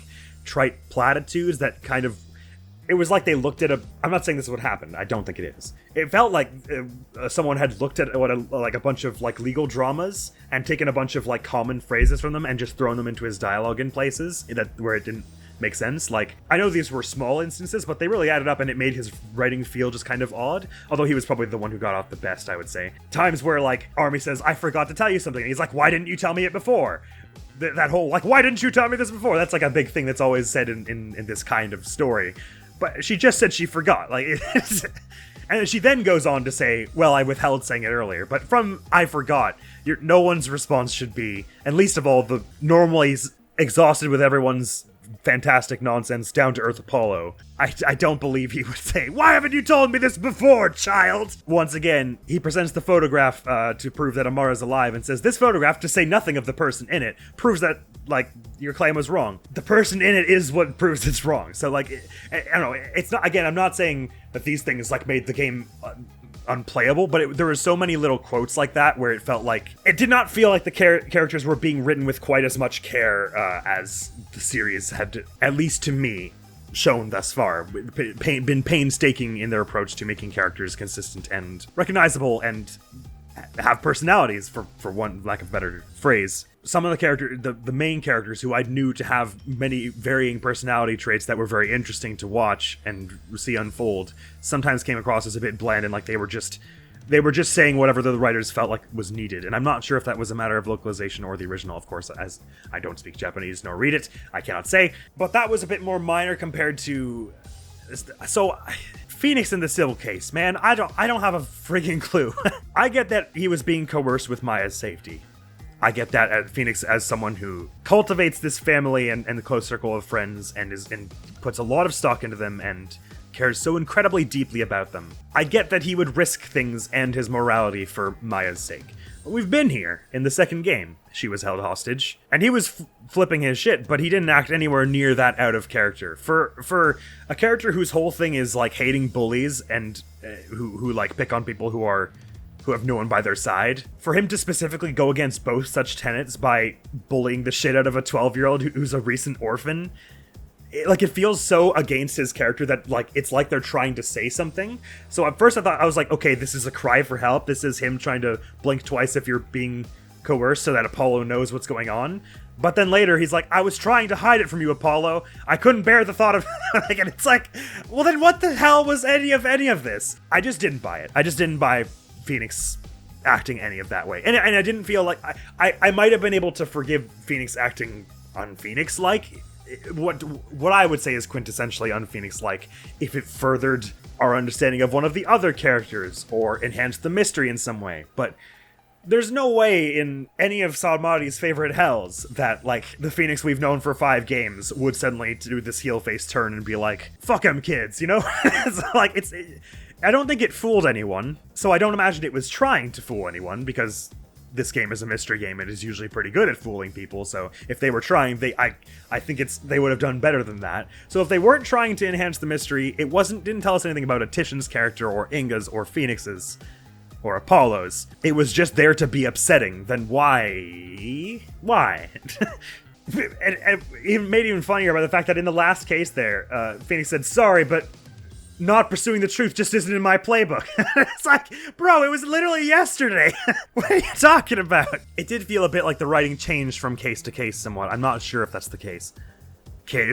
Athena getting the hell sidelined out of her was not something I foresaw happening. I understand that it's a game with a broad cast of important characters and likable characters. You want them all to have their moment, and it's not always possible to give them all a fully fleshed out arc amidst one game. But I felt that all Athena did in Dual Destinies really solidified her as like an independent and considerably talented individual. And that's not just my crush on her talking.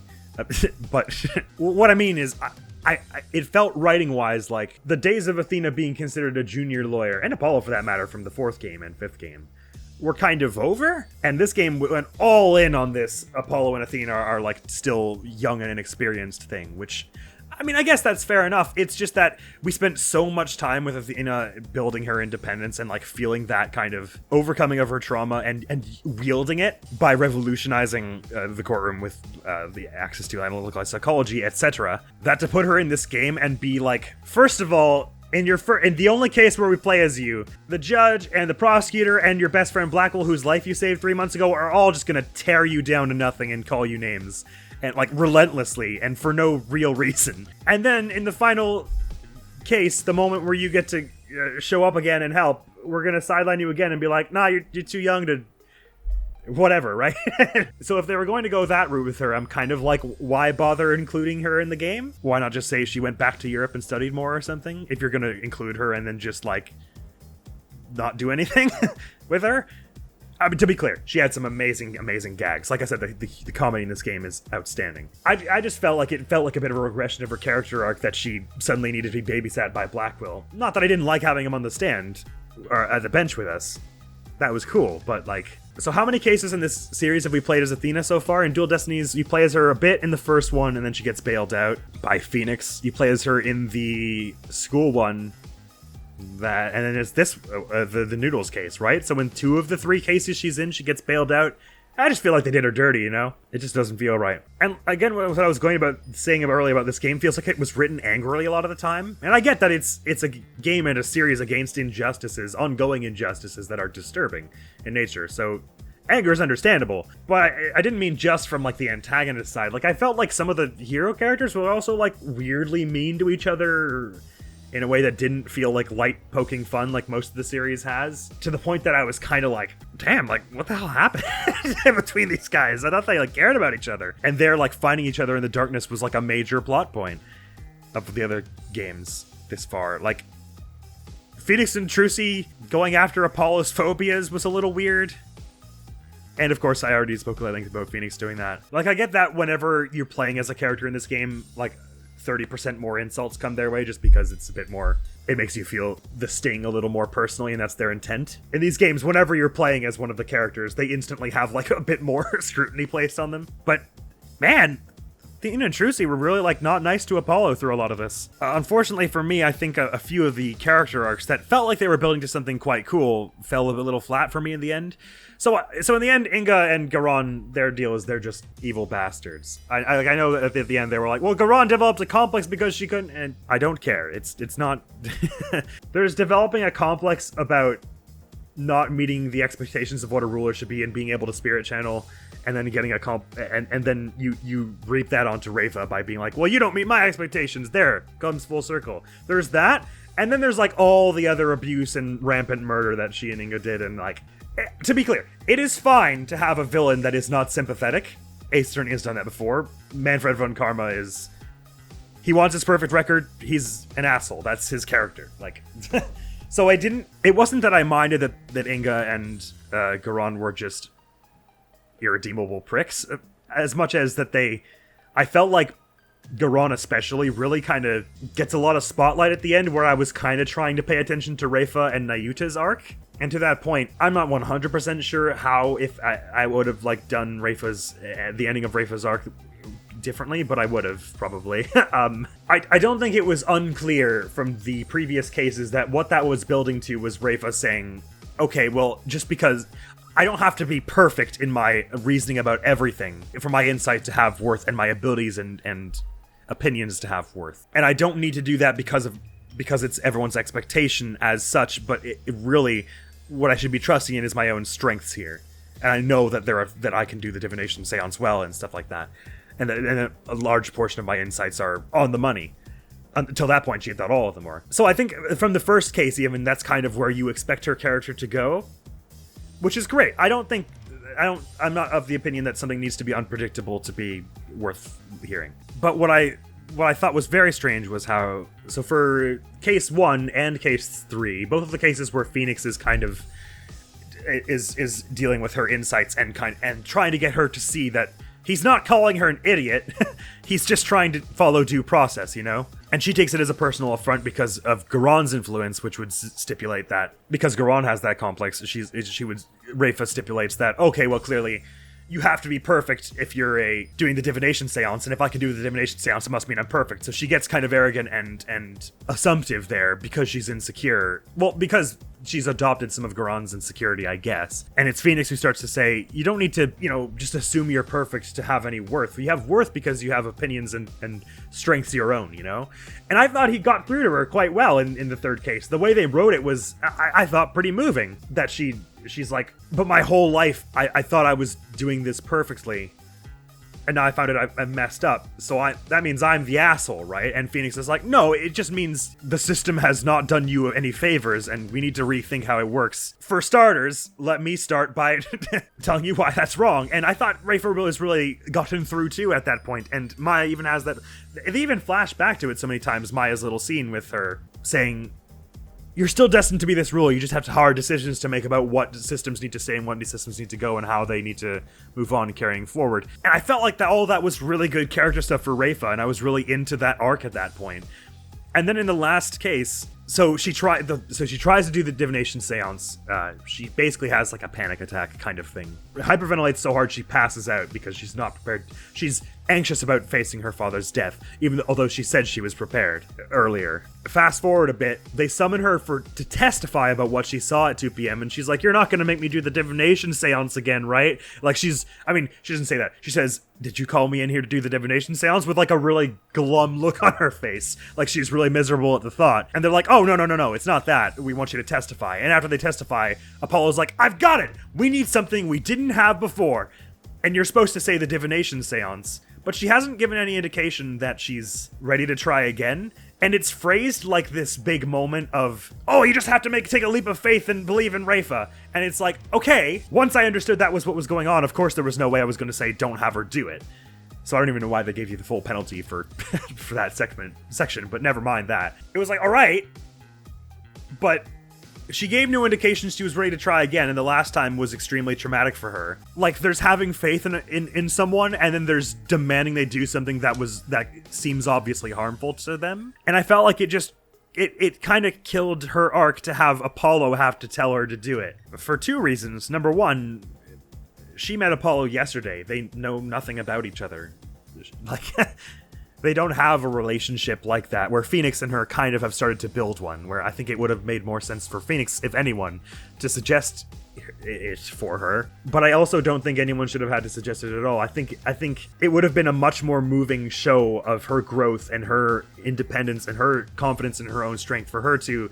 when it gets to that point where Apollo says, there's only one thing left to do, I think it would have made more sense for him to say, but the last time she tried, she passed out, so I guess it's over. And then, like, do one of those dramatic fade outs, and then, hold it! Fades back in, and then Rayfa is all like, I see now that if I don't act, Apollo and Phoenix will be put to death, and I don't want that. This is a decision I have to make myself. I'm going to try the divination seance again. and it would have made her defiance against Khura'In a bit more something. So that was like the culminative scene of that arc, and it fell pretty flat for me, I'm afraid. Not least of which because they phrased it so weirdly that I picked Khura'In first. Yeah, and another point about this game being like weirdly angry sometimes is right after Rayfa has this like panic attack basically, and Khura'In just rips the absolute piss out of her for it. And they're all like, how could you do that to your own daughter who's going through something? You're then supposed to shout at her as aggressively as the game lets you. It gives you a drop-down list. How aggressive do you want to be? And you have to say maximum aggression. I did feel that this game jumped back and forth in feeling a bit tone deaf sometimes with sequences like that. Now Yuta, the resolution of his arc, it came a bit slow in the last case and like only sort of at the end. And I didn't really feel like he had one big moment where he was like, I'm not going to stay silent anymore. Take this, Khura'In.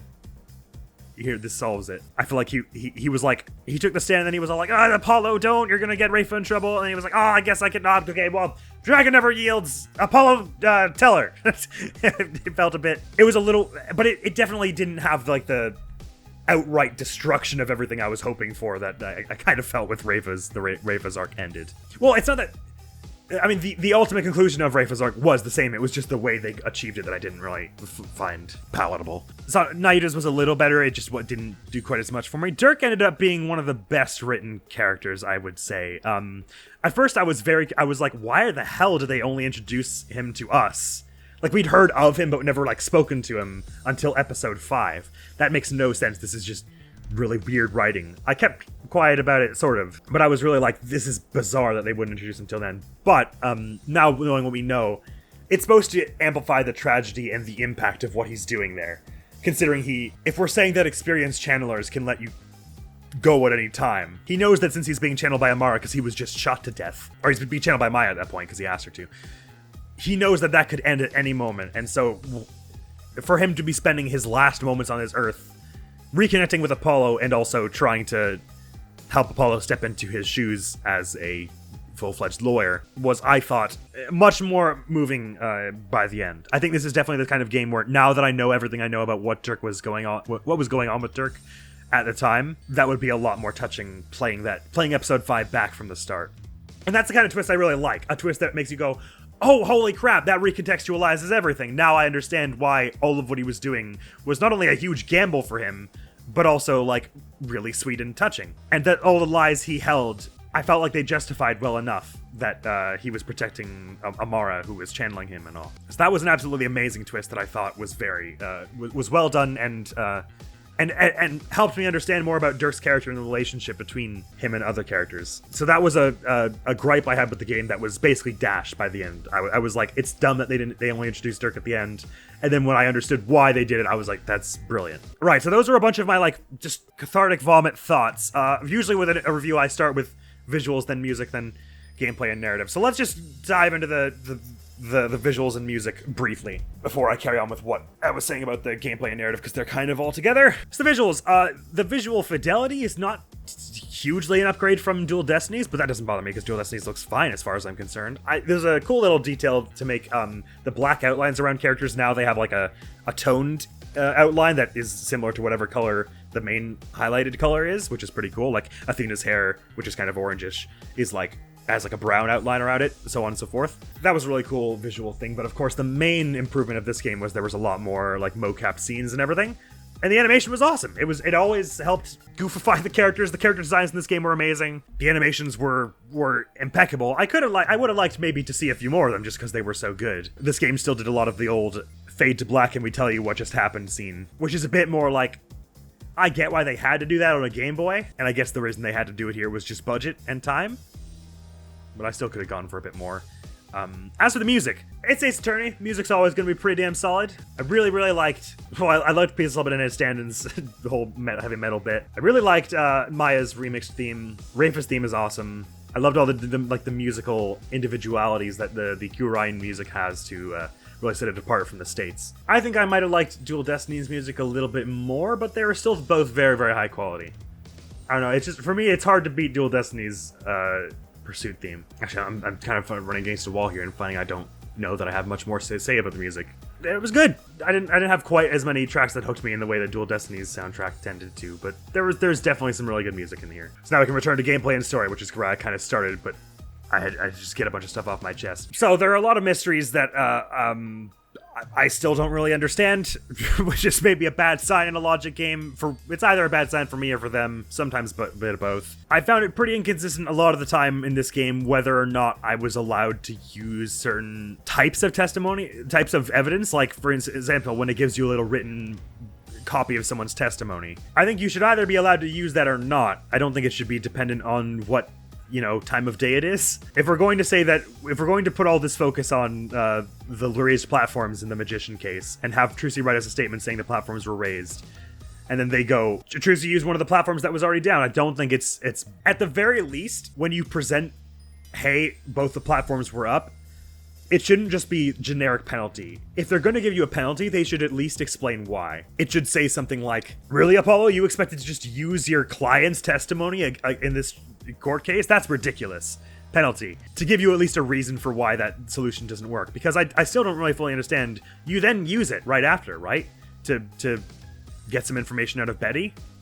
So, can you use it or can you not? I'm explaining by example here, but there are a lot of moments like this in the game where in the last case, I get that the fingerprint had not been tested yet, so it was not as yet proof that a third party was in there.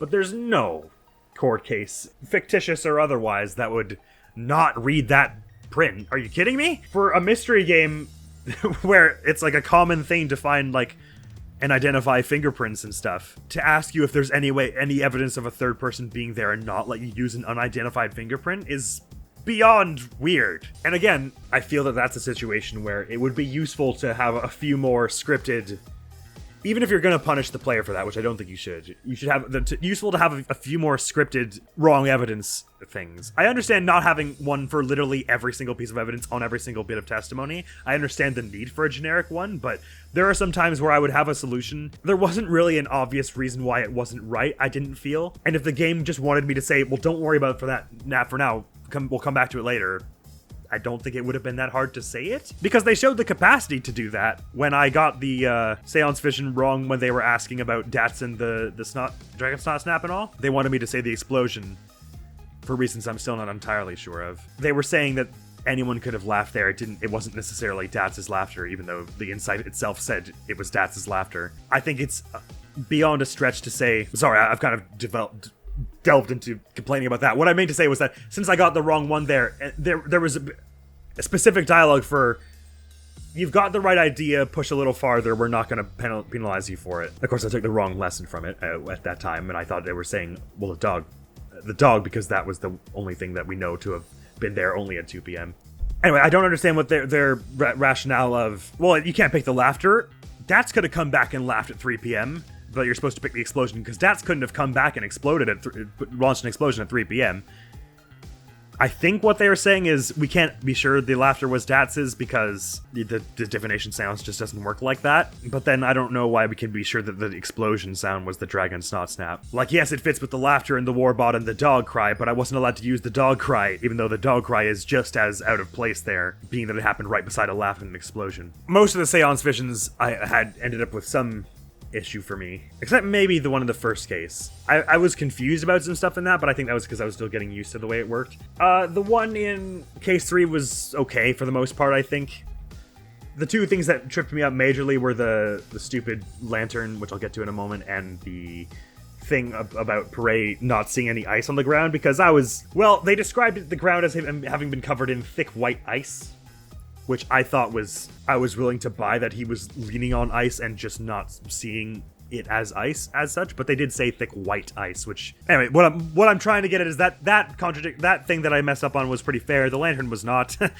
So what I thought had happened, what I thought I had understood by the end of that was, it doesn't actually matter where you point the sight thing. It just matters at what time the sight is thing. So you're supposed to wait till the sight thing is trained on the moment or the object you want. And so that clicking anywhere in sight counts as the same thing. Because otherwise, when I pointed at the lantern, it doesn't matter if it's at the side of the screen. I'm obviously pointing to the lantern should work. And because it didn't work that way, I was like, I guess it just wants you to point at anywhere on the site. But it turns out they actually want both, for no reason I can really discern, because as we saw in the last divination seance there, I pointed out the hand holding the lighter by pushing just in a random place on the screen. And they were like, no, no, no, you have to point at the lighter. So if I had to point at it, why in God's name do I also have to wait for it to be in the center of the screen? If I'm pointing at something at the side of the screen saying it was this thing over here, who would think I wasn't calling out the lantern, right? Like, that's just... I haven't the foggiest idea how that made it past any kind of QA department. The one that really got me upset in the middle of the first divination seance of episode 5, though, which I hope with some of the context you understand why I outbursted a bit more petulantly than I really needed to. Nevertheless, that one, so the actual solve they wanted me to find is reasonable enough, I would say. He's not acting like he's about to meet and has just heard the voice of a man who he has threatened to kill and whom he thinks is dangerous. Fair enough. There were like 6 other contradictions. Like, I get there's no reason why the thing about I was drinking juice while he was drinking juice while gazing upon the Holy Mother. There's no real reason why that contradiction should have any relevance to the case. But the series is all about picking out contradictions that don't seem to mean anything at first. It's like an actual mechanic of the series. So I don't think that's really fair to put that in there, especially as deliberately as it seems to be there, because it would not have been hard to have the camera turn to look at the Holy Mother while the taste of grape is still going on. Right? The taste of the grape juice. That would be pretty easy to do, one would think. So the fact that they didn't feels like a deliberate choice. And if we're getting at something as qualitative as, well, you're assuming that's Dirk's voice because he was supposed to be there, but the behavior we're seeing in the seance vision doesn't support that. I don't understand then why we're allowing... He fired his gun 150 degrees that way after closing his eyes, which we didn't obviously get to see what happened. Why we're taking that as gospel at all. And again, another situation where I feel like I just can't bring myself to believe that I'm the only one who ever thought of that in the history of this game's development, and that not one person on the team was like, hey, doesn't it seem a bit like one of the contradictions could be that we didn't see him fire the gun? In which case, again, even if they're going to penalize you for it, which I think is dumb, but it doesn't really matter, obviously. If they're doing that, then the game should at least say something like, all right, Apollo, so they won't buy that because we didn't see him fire the gun, it didn't happen. Even though that's, of course, the truth. That he didn't fire the gun at that point, I mean. They won't let us do that. We'll have to look for something in administering his behavior that's a little more qualitative. You know what I mean? Like, just any little hint that your solve made sense, it's just not the one we're looking for. and I suspect that the reason they don't do that is because they don't want to admit that there's more than one solution.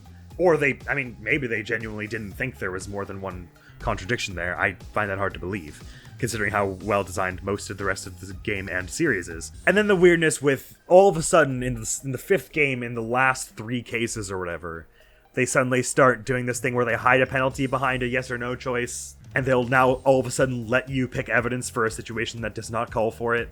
Yeah, like, come on.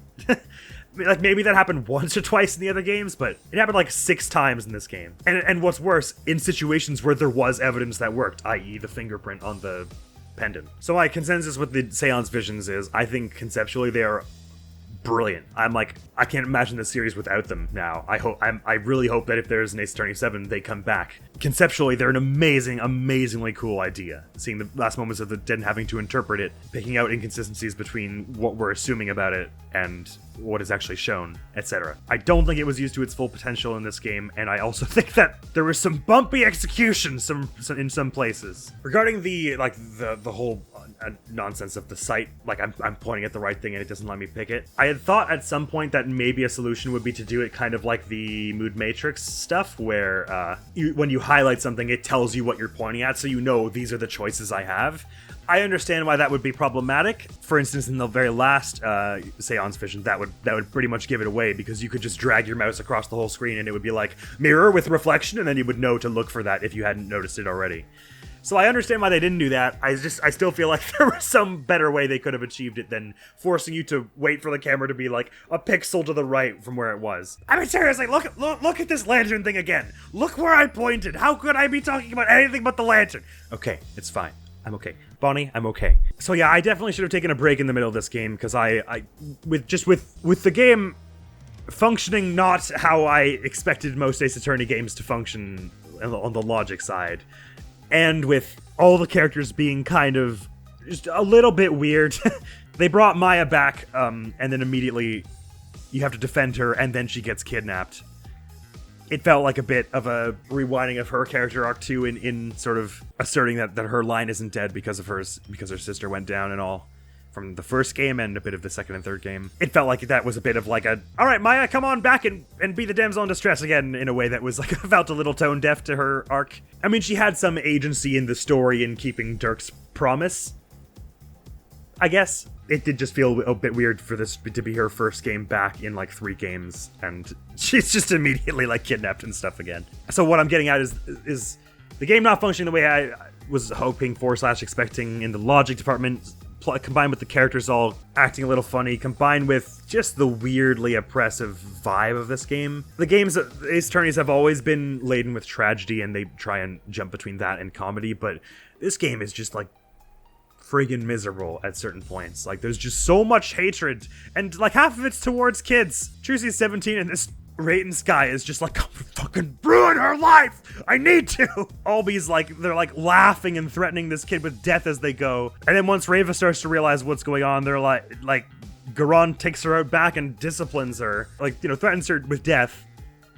And then puts her on the stand and makes her like perform and have like a panic. Like, it was just so like, I get we want to make the bad guys seem bad. You don't have to abuse a bunch of kids to do it.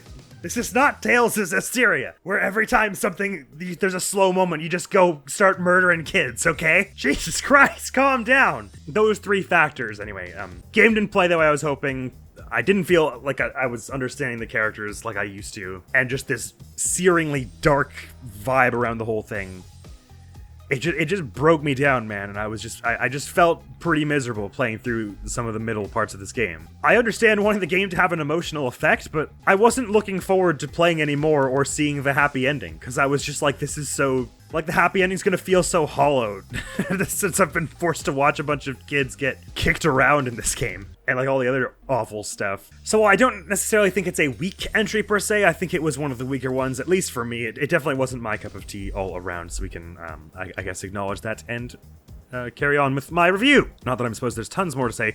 There were a lot of good solves, logic-wise, though. It wasn't all...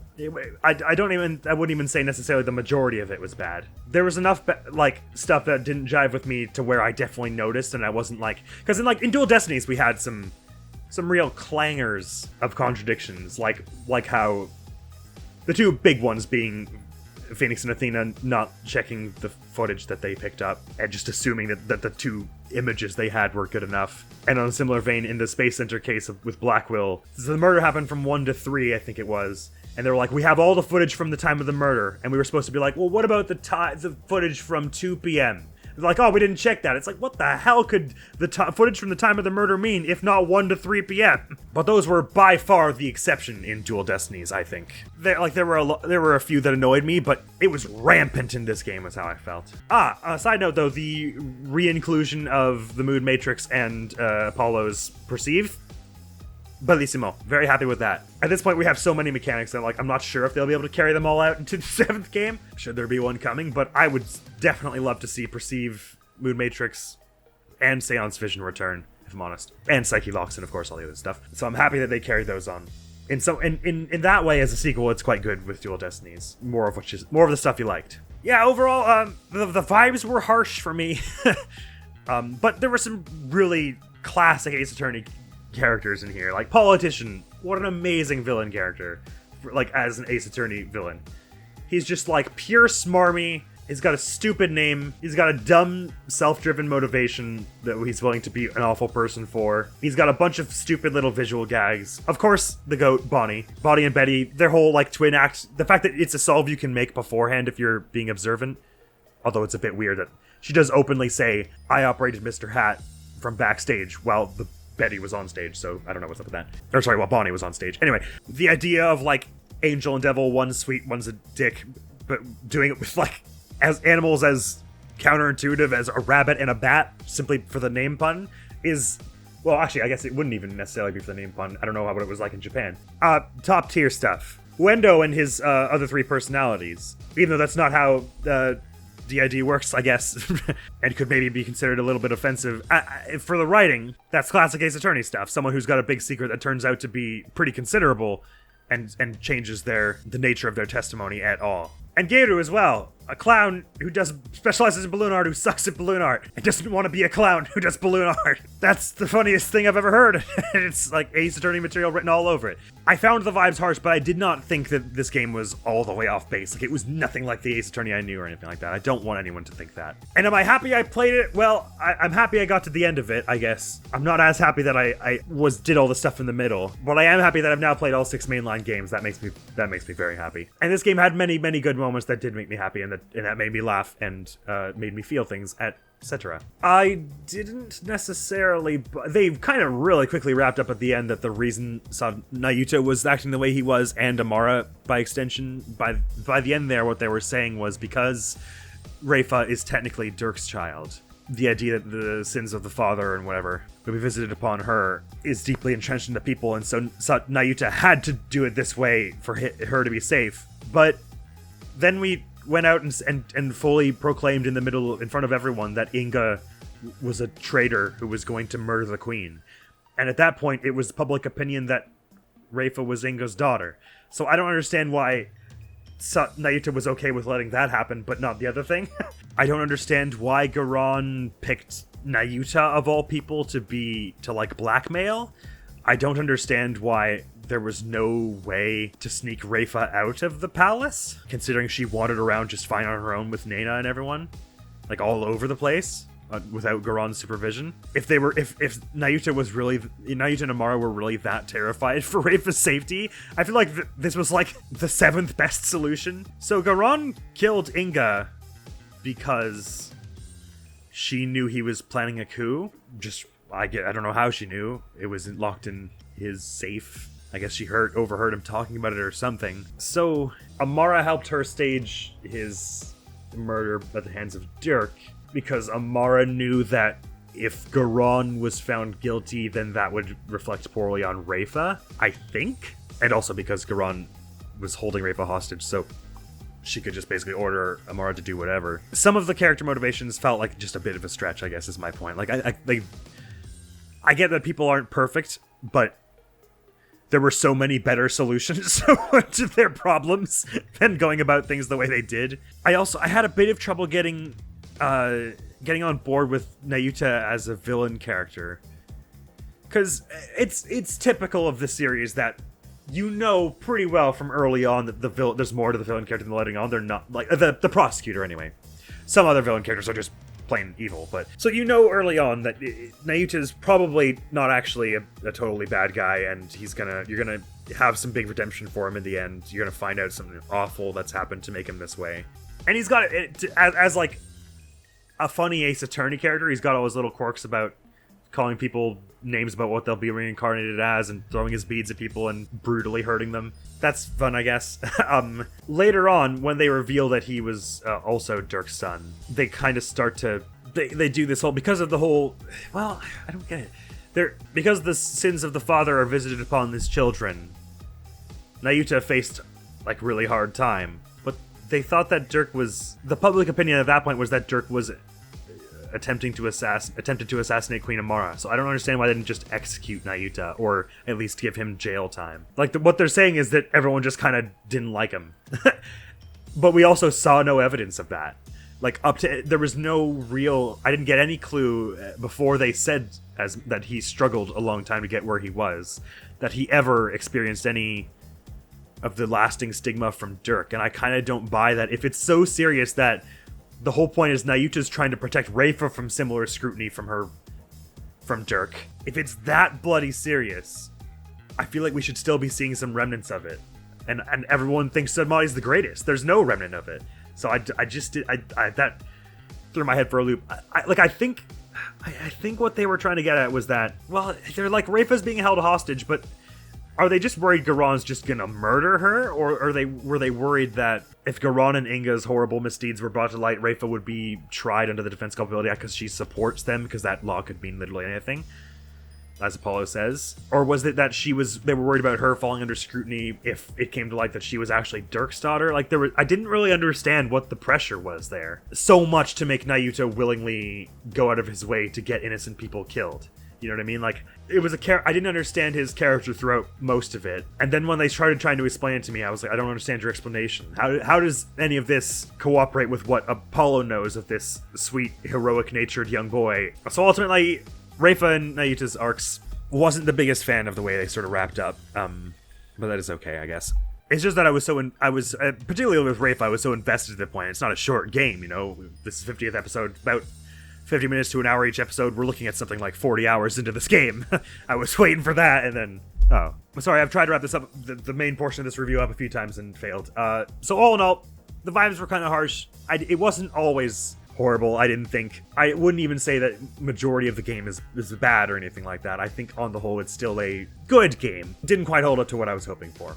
Especially with all the hype I'd heard about it. Like, for me, there's no question in my mind that Dual Destinies is the stronger entry. But not just in the comments here, but in many stretches of the internet, I'd heard strong concurrence that the Spirit of Justice blows Dual Destinies out of the water, which I just found a little strange by the end. There were some interesting themes that ran throughout, like family in particular is a running theme. In case 3, we have Belieb, Prey, and Terust all kind of... We see a family torn apart by the tyranny and self-absorption of those in power, and that kind of... Basically the same thing happens with Dirk's family, I suppose. And in a sense, you could argue that extends to Phoenix and Apollo, who are a family of a sort, getting torn apart in the civil case. So there's an interesting recurrence of what happens to a family when, to protect each other, they have to break the law, basically. That was a cool through line. I didn't quite feel that it sort of ended with a big, aha, that's what that means moment that I kind of really understood. It was just kind of like, that's interesting about families, isn't it? Yeah, I guess it is. And now that I've more or less exhausted most of what I want to say in the main review portion, I'm going to go through some of my notes. Some of which are stuff I probably already covered. I seem to remember having a lot, so buckle your seatbelts, folks. So yeah, I didn't really understand why Khura'In entertained any of that last case when she had the ability to just withdraw, like, execute us all immediately. She had Amara shot because she didn't want Amara saying anything about that Khura'In told her to do all this stuff, I guess. Like, I think what they were trying to say was that the reason Khura'In's entertaining this is that if she can get Dirk proven guilty posthumously, after his death, that snuffs out the revolution for good. Which makes some sense. Was it worth risking her entire plan for? Not really. Maybe you could describe that as just arrogance. But then, once Dirk is already proven innocent, and we're going after Nayuta now, what more reason could she have to let that play out? I cannot bring myself to figure it out. She just thinks that because there are so many supporters in the gallery, if she just executes us on a whim, the rebellion will happen anyway, I guess? But it's already going to happen anyway by the time Dirk is proved innocent, we imagine. So yeah, I don't really get that. I guess the answer is just because then it would be a very depressing ending if she just kills Apollo, and that's the end of it. Like, I get that's not the ending I want, but there maybe could have been, in a game that's so painstaking in justifying the motivations of each character, I felt like there maybe could have been a bit more done to Khura'In than just being like, well, she's crazy. She's just a lunatic, okay? Trust us. Actually, there are fewer notes than I expected because I covered most of them already from my gut without even reading them. Here's one. So Phoenix getting Khura'In to learn basically what the same thing that Apollo taught him at the end of Dual Destinies, that you can't have faith without doubt, or you oughtn't to, was very cool, because that's what Apollo taught to Phoenix at the end of Dual Destinies. And it kind of is basically what it's in some ways reminiscent of that, what we're getting at in this game, that you can't have faith in Rayfa's abilities as doing the divination seance, and by extension, she can't have faith in her own abilities. If we take everything she says as perfect, no questions asked, you need to question it to find out how strong it really is. And so I think it's very cool that Phoenix takes the lesson he learned from Apollo and Dual Destinies and brings it back in this game, in a way, by sort of bringing that notion to Khura'In. I may be reading into that a bit too much. That's maybe not intentional, but I think so. Oh yeah, here's a weird one. So they were all like, Nena got attacked by Shadow. Which, by the way, when Dat said he's a dog of the Khura'In regime, that was genuinely just a one-off joke. That I thought that was going to come into play later, and I was an idiot for thinking so. I thought he would have no reason to say that to Shadow after just inviting Albie into the Defiant Dragons. That I thought was weird. Anyway, so Rafa sees Nena being attacked by Shadow outside of Inga's residence.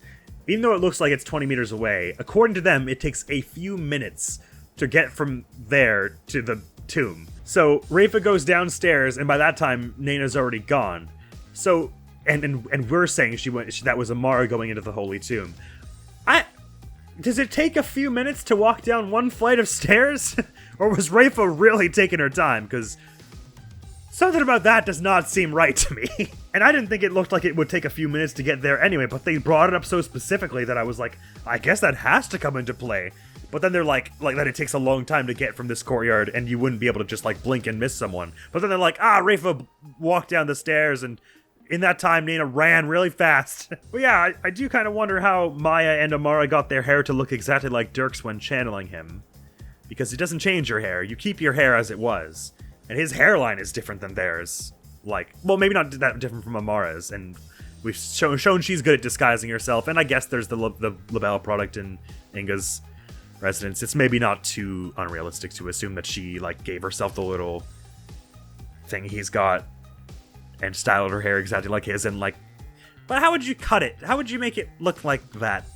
And I don't understand how Maya did it. Well, I guess if anyone did it, it was Dirk. I don't understand how he did it. Did he buy a can of Labelle product to make his hair look different when he was in the States? I don't know how that happened. It's like a running thing that they've explained to us that your hair doesn't change when you channel, so I don't know what the hell that was all about. Maya's hair length and texture and everything is nothing like Dirk's. I've already mentioned that if Maya was channeling Dirk in the civil case, I don't know why Inga was like threatening Dirk with Maya's safety when he knew that shouldn't work.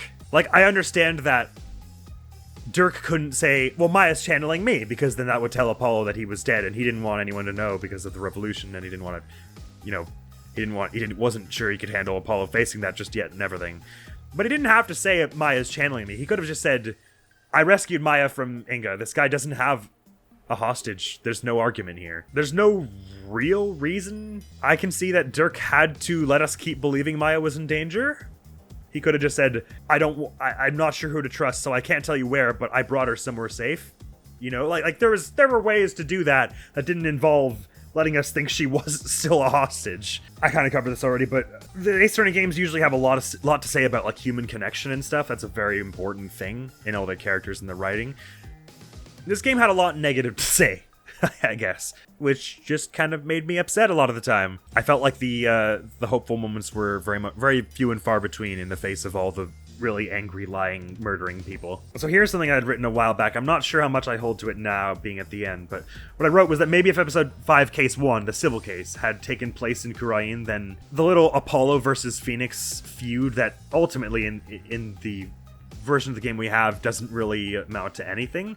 Right after that, Phoenix is like, sorry, anyway, and they just go back to whatever they were doing. I think like there might have been some way to twist it such that, since we know Phoenix has a very protective mindset towards people who are at risk and also those he cares about, I don't know how, but I feel like there could have been a way to make the Apollo versus Phoenix feud be about whether or not Rafa was fit to do the Seance vision. Obviously, she wouldn't have any personal stake in Archie Buff's case, but I mean to say, if they had maybe stretched the elements of that case into the final case somewhat, there might have been some way to make it so that the little Phoenix versus Apollo thing wasn't just a stint of let's try on Phoenix as the bad guy for no real reason, which is how it ended up feeling to me. And it could be a bit more about their clashing sets of ideals again, with like maybe it's about Rafa's father's death, whether or not she's fit to do the Seance vision, and then you would be playing as Apollo, and Phoenix would be like, that's not fair to her. Look, she's like about to like have a panic attack on the stand. I can't let this go through. And then Apollo would be like, and then as you as Apollo would have to say, no, I have faith in her that she is strong enough to handle it. And that would be something I could buy Phoenix having built up somewhat of a relationship with Rafa. If he was somehow acting as like the prosecution or whatever, I could buy Phoenix saying it's not fair to put Rafa through this. She's only 14. She doesn't know what she's saying. Let's not let her do that. And then Apollo being like, no, you have to have faith in people so that you can have a complete understanding of things, Phoenix. And that would be like, that's a very bare bones example, but there would be something that would let the Phoenix versus Apollo thing stand, and would, I think, improve Rafa's big moment where Apollo says he believes in her, because then I think it would be a bit more clear that that's Apollo carrying on with his assertion that you cannot have faith without doubt, and that's why he's able to get through to Rafa at that point. And it would make a reasonable thing for Phoenix and Apollo to fight about, I think, rather than a hostage who is not actually held hostage. Of course, that would probably cause a bunch of other problems because you'd have to mix around the civil case with the final case and everything, but it was just a thought I had that, considering the differences between Apollo and Phoenix's mindset that we've highlighted and established in Dual Destinies, and the parallel that Rafa's faith without doubt thing has with Apollo's faith without doubt thing from the previous game, I feel like there was an opportunity there that was perhaps missed. At the very least, I would have enjoyed that more. I don't know whether it would have been better, I guess. And those were all the notes. Wow. I felt a lot of things in this game. All of them was good, but hey, that's just how it goes. We can all have different opinions on things, and it's fine. I had good times, I had bad times with this game. That's the long and short of it. I may find out that someone in the comments is going to tell me that, the DLC is a must-play before you end this playthrough, in which case, ignore this next bit for a little bit, because it's not going to mean anything, but with Spirit of Justice taken care of in the playthrough order, goodbye Spirit of Justice, thank you for coming, you can go now. Our playthrough order now goes Super Mario Galaxy, Celeste EX, Super Mario Galaxy, Omori EX. That's right, starting Super Mario Galaxy, I think it will be a slightly happier time than this game. There's some sad children in that too, but maybe not as many. We're starting Super Mario Galaxy. It's going to be 100% playthrough because I've started that game too many times and not 100%ed it. We're going for all 120 stars, and that's the only real 100% worthy collectible, isn't it? So yeah, 120 stars. I've played it a few times but never properly beat it, but I get the gist, and it's a good game, and I'm excited for it. It's iconic, really, all the music from it and everything. I'm quite thrilled for that. And so the next video going up the channel would have been the first Super Mario Galaxy in that list, the one above Celeste, because we just had Omori as the previous video, except, apropos of not much, except the fact that we recently came upon the 9th anniversary, I recorded a long play, like an entire one video playthrough of Undertale again, simply because the last one was so long ago, and there isn't a complete playthrough of it on the channel, the Pacifist run, that is, because that was a playthrough I had before I made this channel, and I just kind of wanted to put a little bow on that and have an actual full playthrough of that game on the channel. So the next video going on the channel is going to be that big Undertale all-in-one video, after which we'll be heading to that first Super Mario Galaxy, which is above Celeste EX there. And after one of those 3 games is finished, I'm not sure which it'll be, because it's maybe Celeste? Well, no, Super Mario Galaxy isn't that long. I'm not sure. It's not going to be Omori anyway, because we have a lot of achievements still to get, I'm pretty sure. As best as I can figure, it's not going to be Omori. It's going to be one of the other 2. Once one of those 3 is done, though, we'll be starting The Amber Throne, an indie RPG that I've started several times, not unlike Super Mario Galaxy. I think gotten pretty far in, not unlike Super Mario Galaxy, but never actually beaten. But I enjoyed it a heck of a lot, and I wanted an excuse to keep playing it, so there we go. We're going to start that. I don't think it's all that long either. But again, I never did beat it, so I don't know. And with all that off the screen now, my entire conscience, destiny, and being is consumed with the thought of making Bonny de Famme happy, which is neither good nor bad, it simply is. Her happiness is the very ether of life that now flows within me, the true essence of the gods that now comprises all 60,000 miles of my lifeblood. And for that, I must award this game 10 broken dreams out of 10. Best game since Bubsy 3D. I'll slay them all! But yeah, we definitely were here before. All the little secret places you find when you're being thorough. Speaking of, in this place, at some point we're gonna have to do the whole commissioning the artist thing and actually see it to fruition. So we only got like 2 or 3 of them the first time, I think, and it was clear there was room for like 5. So